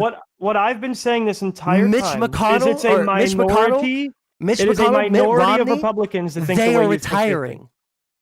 Okay. Is it a minority? No, I think that or the majority of the elected Republican Party right now are complete Donald Trump dick suckers, especially those in leadership. Sure. So then I would again point to the fact that most Republicans in Congress right now have spoken out against Trump during their tenure and refused to support things he supported and supported things he refused to support. I have a question for you. During their tenure as I have a question for you. So first off, we have J.D. Vance, who is his vice presidential pick, who called him literally fucking Hitler. But now he says that he would not certify the vote on January 6th if he was in that position. So you're going to pretend like people aren't going to go back and kiss the fucking ring? When did he call him Hitler? It was in 2016, I believe. Before he became president, correct? He was talking about his rhetoric, Yes, he was talking about his rhetoric before he became president, right? He didn't like Trump's rhetoric, and then what happened? Then Trump became. I'm pretty sure there were Trump became president post 2016. Nope. None of those comments were from after Donald Trump had been president. None of them were after he became president. When Donald Trump became president, the state of the United States under him convinced a lot of people on Trump. That is the reason why there is still a big Trump voter base. There's two ways. You're now. right. You're right. There's two ways to read that. Either one, he bent down, pulled his ass cheeks apart, and allowed Donald Trump to fuck him in the ass, which I think like 90% of the Republican Party has allowed him to do, both the voters and the fucking retarded fucking senators and the fucking Congress people that have like gotten elected into office, okay? So like that's one. Or number two, he just thought, oh, well, maybe this guy isn't so bad after he got ran out of the fucking, like out of the fucking Capitol building like a fucking rat while the dogs of Donald Trump chased every single person out of there. Okay. And then... Or... third option, which is the option that most voters fall into of Donald Trump, is they see one person with serious character issues that they don't approve of. Right? The reason why evangelical Christians just don't fucking vote and they're voting even less. Subverting the election and allowing a violent fucking mob to continue for 3 fucking hours while he knew he could stop it. Character issue? That is an intolerable character issue. That is a character issue is the nicest fucking way you could call that. It is. Do you realize that? It's not the nicest way. It is just. It is the nicest because he's a vicious fucking traitor to this country. It's the shortest way. I'm trying not to go on a 30-minute rant like you have every single time, but you keep interrupting me because I'm not using enough words to describe how evil he is. I am drunk and I'm angry. I need you to agree with me on this. What happened with the electors scheme and what happened with January 6th, both his inaction and his actions are fucking treasonous. Yeah. No, treasonous. It's not treasonous, but I think it is. He tried to subvert the democratic election of the United States, the principle by which our entire country was founded. Sure. If he was treasonous, I think he'd have charges for treason right now. I don't think it has been proven that he committed treason. I'm so sorry. Treason is specific. I'm sorry. No, Jeb, I love you too much to have this conversation because you are smart enough to know the difference between a common parlance like word and the fucking legal definition. He is being charged. You won't let me use my common parlance words. What common parlance words? An intolerable character issue is a big charge. That is a big charge. No. It's not a big charge to me. That is a minimization. That is not a legal term. That is a minimization. He is a traitor you are to our not country. using legal terms. You just got mad at me because I use a common parlance, but then you said treasonous because it's a legal term, but then I called you on it not being an accurate legal term, and you're like, it's common parlance. No. There's a disconnect. I never said I'm using a legal term on this. All right. You got mad at you just criticized me and you said you need to use a legal term. No, I didn't say the legal term. Maybe like the way that I said it in my like dry mouth fucking slurry way sounded like that. I said that it was way too nice. It is the nicest word that I didn't say ever use a legal term to describe him. It is a shorter way to say it than to say 30 different adjectives about how evil he is. I think he's I need to know we live in the same. I think he's a bad fucking dude. I need to know we live in the same fucking reality where this guy literally tried to upend our American fucking system. Do you agree or disagree? I don't think he tried. I don't think Donald Trump tried to cheat the system to the best of his legal ability, and he's retarded. You don't think that? No, I do think that. I think he is retarded, and he tried to cheat the system to the best of his legal ability. By cheating it and subverting it, would you say that would do you think that would lean into traitorous or like insurrectionist level? I'm not saying by the legal definition, by your own definition. If someone tries to steal the election by sending the fake electors to our Congress and then trying to pressure his vice president to break the law so that they can remain in power despite being voted out by the voters. I just need to hear, so I know we're in the same fucking reality, that is traitorous. I guess so, but I don't think you would like my other definitions of traitorous then. I need to hear you say... We're just talking about betraying core functions of the U.S. democracy and betraying core principles of the United States. I think the Democrat Party is also traitorous in many ways. So yes, under my definition, that is traitorous. Under my common parlance. Is it worse than the traitorous actions of the Democrats? Are some like differences of opinion that you think, and one is a literal action that like almost like brought us to fucking ruin? It didn't almost bring us to fucking ruin. It didn't even get 1%. Jeff, I love you too of much. I can't have this ruin. conversation while drunk with It you didn't because I'm even getting get too angry. close. It didn't get close. He didn't even get close to being successful. The Democrats get so much closer to being successful in their traitorousness toward the U.S. Can you Constitution. give me one single example of the Democrats trying to upend our system in a way that would steal the election from someone who rightfully won it? Yeah, so tons of current elected Democrats they approve of removing the Electoral College, packing the courts, and getting rid of the filibuster. All of those are fundamental democratic principles of the United States Republic. Dude, you are. You sorry. don't get no. those Those don't matter. No, it's not that they don't matter. It's that like there's a difference between like so like Donald Trump I wanted don't to even abuse shut- the shut- shut- Electoral no, College, no, and no, that's no. traitorous. But wanting to remove the Electoral College is not traitorous. No, because you can, through the constitutionally approved processes of either passing a constitutional amendment or no, I guess that would be the only way, or I guess like ruling that no, it's a constitutional amendment, it can be unconstitutional. But like passing a constitutional amendment to get rid of the Electoral College would be a legitimate use of the legal system.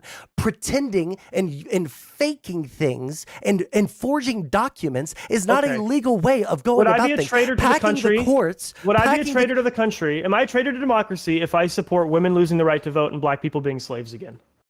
I wouldn't say that I wouldn't say that makes you a traitor to the country. I would say that makes you a racist. We disagree. I would say that you are a traitor to this country if you would support legal moves being taken to remove women's right to vote or to make black people slaves again. That is traitorous to the core principles of the United States. We have that betrays the Constitution. No, I think it's just like sexism and racism. I don't know if I would consider that betrays those the traitors. It's not just sexism and racism. Sexism and racism is like, I'm going to treat people differently because when you are saying legally enforced racism, is that better? I want to rip out the parts of the Constitution that allow women to vote and allow black men to roam free in this country. That is traitorous to the core principles of the United States. That is why we have those amendments, is because amendments are only meant to add things to the Constitution that allow it to better align with the core principles of the United States. Do you think that it was traitorous? If someone wants wait, to no, shut the fuck up. You don't college, believe this. No, you don't believe this. I do believe this. Do you think that it was traitorous when they got rid of the 20th Amendment? Let me remind myself which one the 20th Amendment was. When they banned alcohol. Yeah, that was traitorous to. It was actually traitorous to pass that amendment. Yes. It was traitorous to the fundamental principles of the United States to pass the Volstead Act. I love you too much to have this conversation anymore. We need to have it when I'm soberer and I can be less angry. It's because I love you too much. There's no way that that is the. What do you mean? That do you not understand what I mean when I say betray the core principles of the United States? For you to believe it was more traitorous for us to pass an amendment and then get rid of it than to literally try to remain in power beyond the will of the voter. Equally traitorous. That's retarded. And you're like genuinely like low IQ for saying that. I think it's equally traitorous, and it has a worse and more profound impact because you're changing something potentially forever by passing an amendment that betrays the core principles of the United States. If black people lost their right to be free tomorrow, they are forever at the liberty of white people to get that freedom back. That would be absolutely fucking terrible. I would never support that. I would say it would be equally traitorous to what Donald Trump did, but it would be far worse.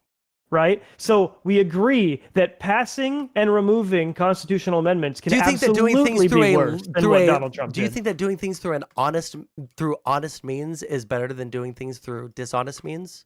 All else being equal, yes. Do you think, okay, so you said that earlier that these things were equivalently traitorous to you, but yes, one was done through honest means and one was done through dishonest means. But one has a far greater impact, and so all else is not equal. Right? The impact of a constitutional amendment is far greater than the impact of one presidential term. If Donald Trump had been effective in subverting the election, staying in power through those means, What would through false electors, right? Through false electors, and Vice President Pence does that, and then the court doesn't take it because of the major political questions, and Donald Trump stays in power. Do you He still think would have that lost. through what means? Because at the end of the day, what do you mean who would remove him? Because what you're trying to say is if he did that and then 13 other things to guarantee that he won, even if he got those fake electors, everything that I just said was literally part of the scheme. What I'm saying is that plan that you just outlined wouldn't be enough for him to win. Because just getting the fake electors to be considered is not enough to get him to win the election. He still has to win the election with those electors, which he wouldn't have. And two, he would have had to go to a House vote. No, you're wrong. Because he would have had to go to a House vote. Yeah, and the House vote would have been a instant Donald Trump win. Why? Because all of the not true. Because all the Republicans in the House would have had to support him, and they don't. So he still would have lost. Now we're talking in hypotheticals that neither of us can verifiably prove. But you're talking. But the idea that there were win in that case. No. Because the idea that the House Republicans who were all Trump dick suckers at that time they were not all. This is what I'm saying. Is less than half of them were. Less than half of them were yes. Can you? He would have lost a House. Wait, he really would have quick. lost a House election. I have a question. More than likely. When you say less than half of them. You're telling me that more than half of them were out there saying that the election was lost by Donald Trump and that there was no voter fraud and all of that? I think more than half of them were critical of Wait, you think or you know? Because you said very certainly before.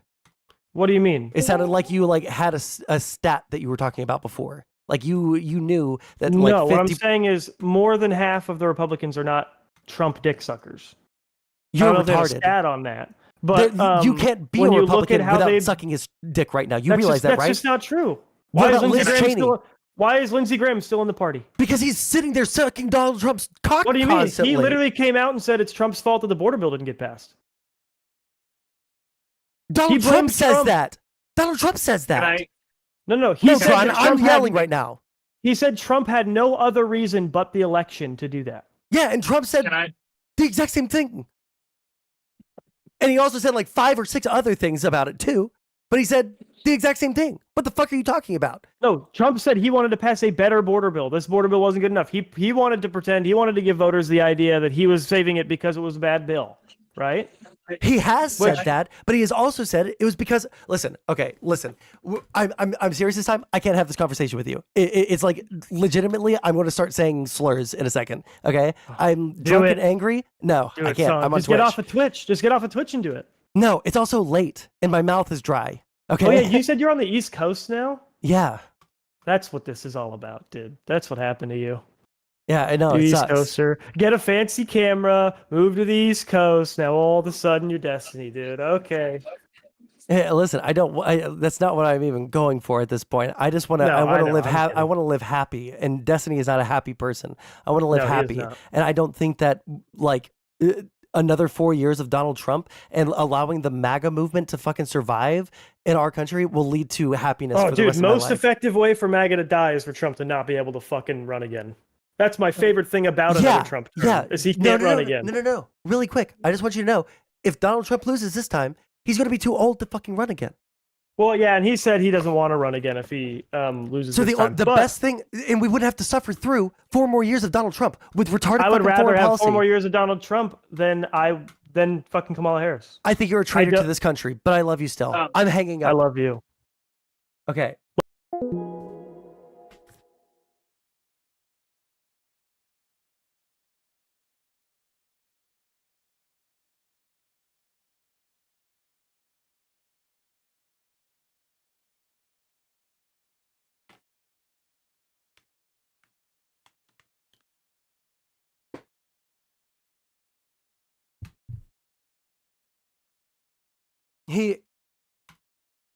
He's not even like a giga MAGA person. He has so much faith in the Republican Party. He has more faith in the Republican Party as it is right now than I have in the Democratic Party as it is right now. And the fact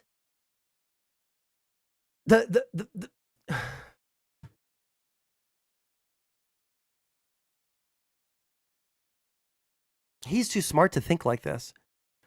He thinks that most Republicans are like he is. And they're not.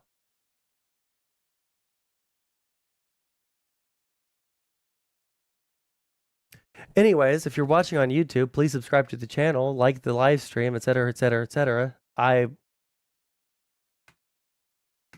am dying inside. How are you guys doing? No, MAGA dies if Trump loses. If you want a reasonable Republican Party, you have to vote for Kamala. True. Kamala 2024 means a reasonable Republican in 2028. I also agree with that. Why are you drunk on Tuesday? Because I didn't eat dinner and I had 3 shots of vodka. Because I decided to talk to conservatives on twitch.tv and youtube.com. And I felt like I needed it.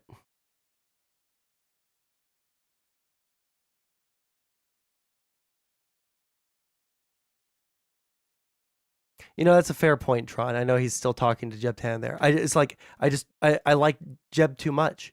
He's too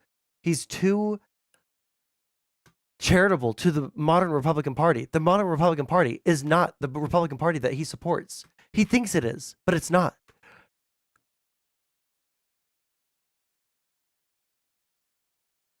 It's so depressing.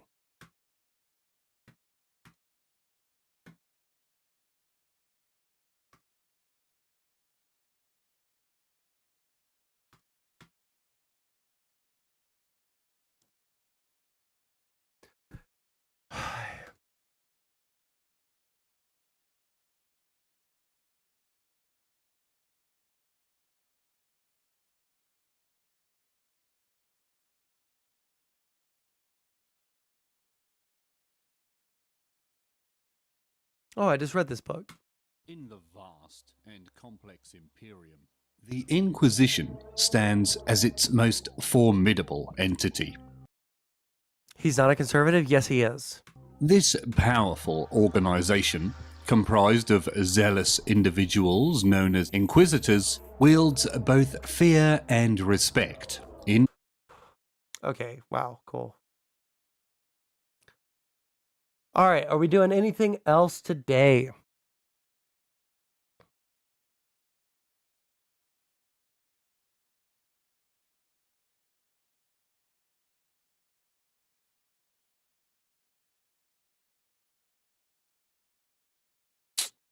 Don't see anything. So we're going to... Damn, I wish I could...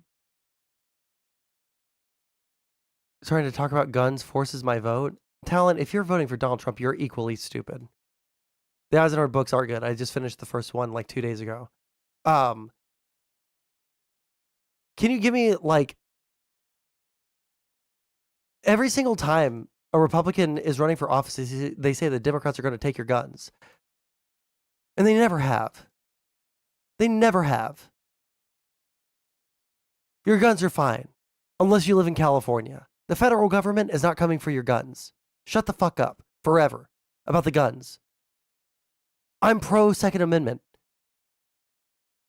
Shut the fuck up about the guns. They're not getting taken away.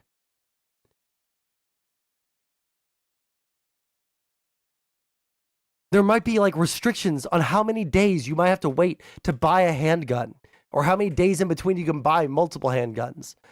Boo fucking who? Boo fucking who? Oh no, I had to wait 3 days for the gun that I was going to buy. Why do you need that gun today? Do you not have like the ability to plan in fucking advance for your hunting trip? Then you or Destiny should run? No, because this is like the centrist Democrat position, and that is the primary Democratic position that you're going to see coming from Kamala Harris. They're not going to take all your fucking guns. You're retarded if you think so. You're listening to propaganda if you think so. They're not taking your fucking guns. Again, it'll be like red flag laws if like you have like mental illnesses or a felony or some no automatics. Oh, congratulations. You already need like what is it? FL something, FLC or some shit like that. FL or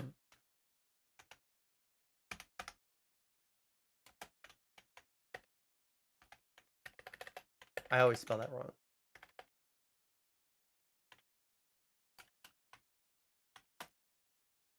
It's class 3, but it starts with like FL something. Oh, wait.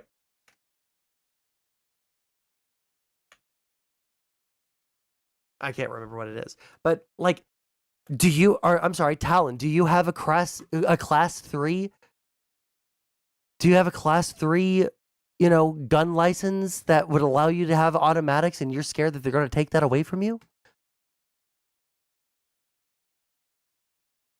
Is that something that you're like particularly worried about in your everyday fucking life?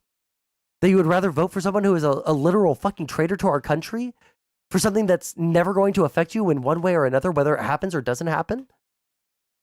That's something that would genuinely swing your vote? Something that would never, ever, ever affect you whatsoever in any way, shape, or form?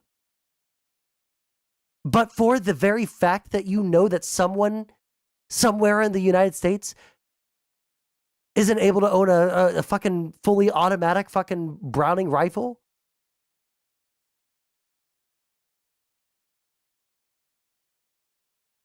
You would never need an automatic in any civilian fucking situation, literally fucking ever.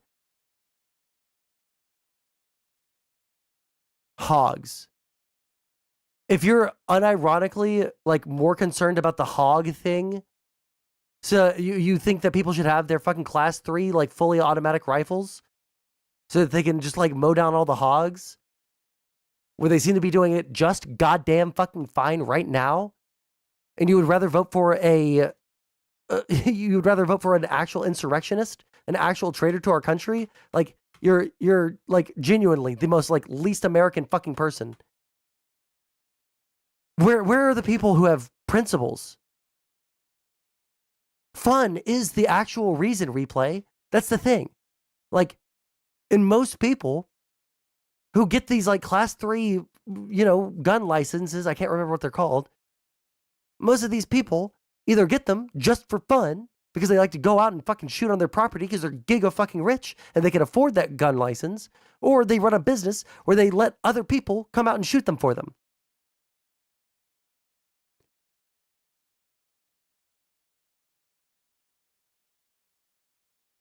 Okay, Master Liquid Ocelot. In the context of the United States, it was racism. Like, it was. They literally thought that they weren't the same as white people in terms of like species in some cases, depending on how like crazy they went with it. Like, yeah, that's in the United States context, the slavery thing was racism.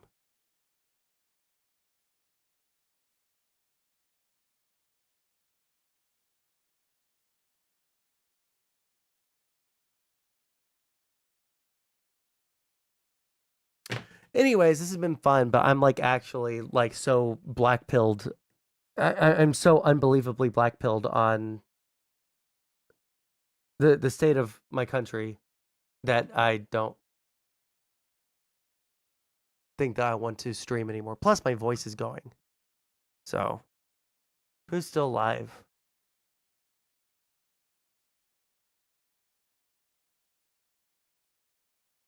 I don't think the reason why someone justifies slavery should matter.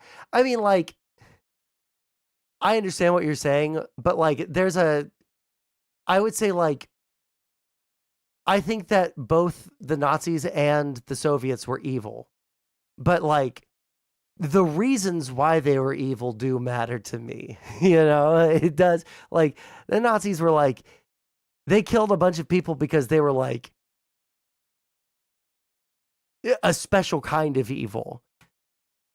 Whereas like the Soviets seemed like, even though it wasn't actually practical, like theirs was a lot more like practical in its application. Whereas like, it's kind of like watching like a hitman versus watching like a demon disembowel someone. Like, yeah, they both just like killed a dude, but like one has like a completely different character to it. You know what I'm saying? Like, but anyways, I'm going to punish the Twitch chat by, no, you know what? I can't rate that person anymore because what I was going to say is going to come back on me and that's going to be bad. We're going to raid into Admiral Gibbs. All right. The end result is the same regardless of motivations. Come back next time and we'll talk about that. We'll get into the philosophy of it because I've thought about that a lot. I think that I'm not gonna get like super deep into it. Like the response doesn't necessarily doesn't necessarily have to change because they're both evil and they both did the same thing. But like the consequences of an action, depending on what the motivations are obviously going to be different, right? Like you're like someone who is like a degenerate like serial killer eats like fucking Jeffrey Dahmer is probably going to get more time and a more severe you know sentence than someone who is, I don't know, went on a shooting spree and killed the same amount of people, but they didn't fucking eat them and shit. Like this is in our criminal. I'm going. Okay, it's been a long day. I love you guys very much. I'll catch you guys next time.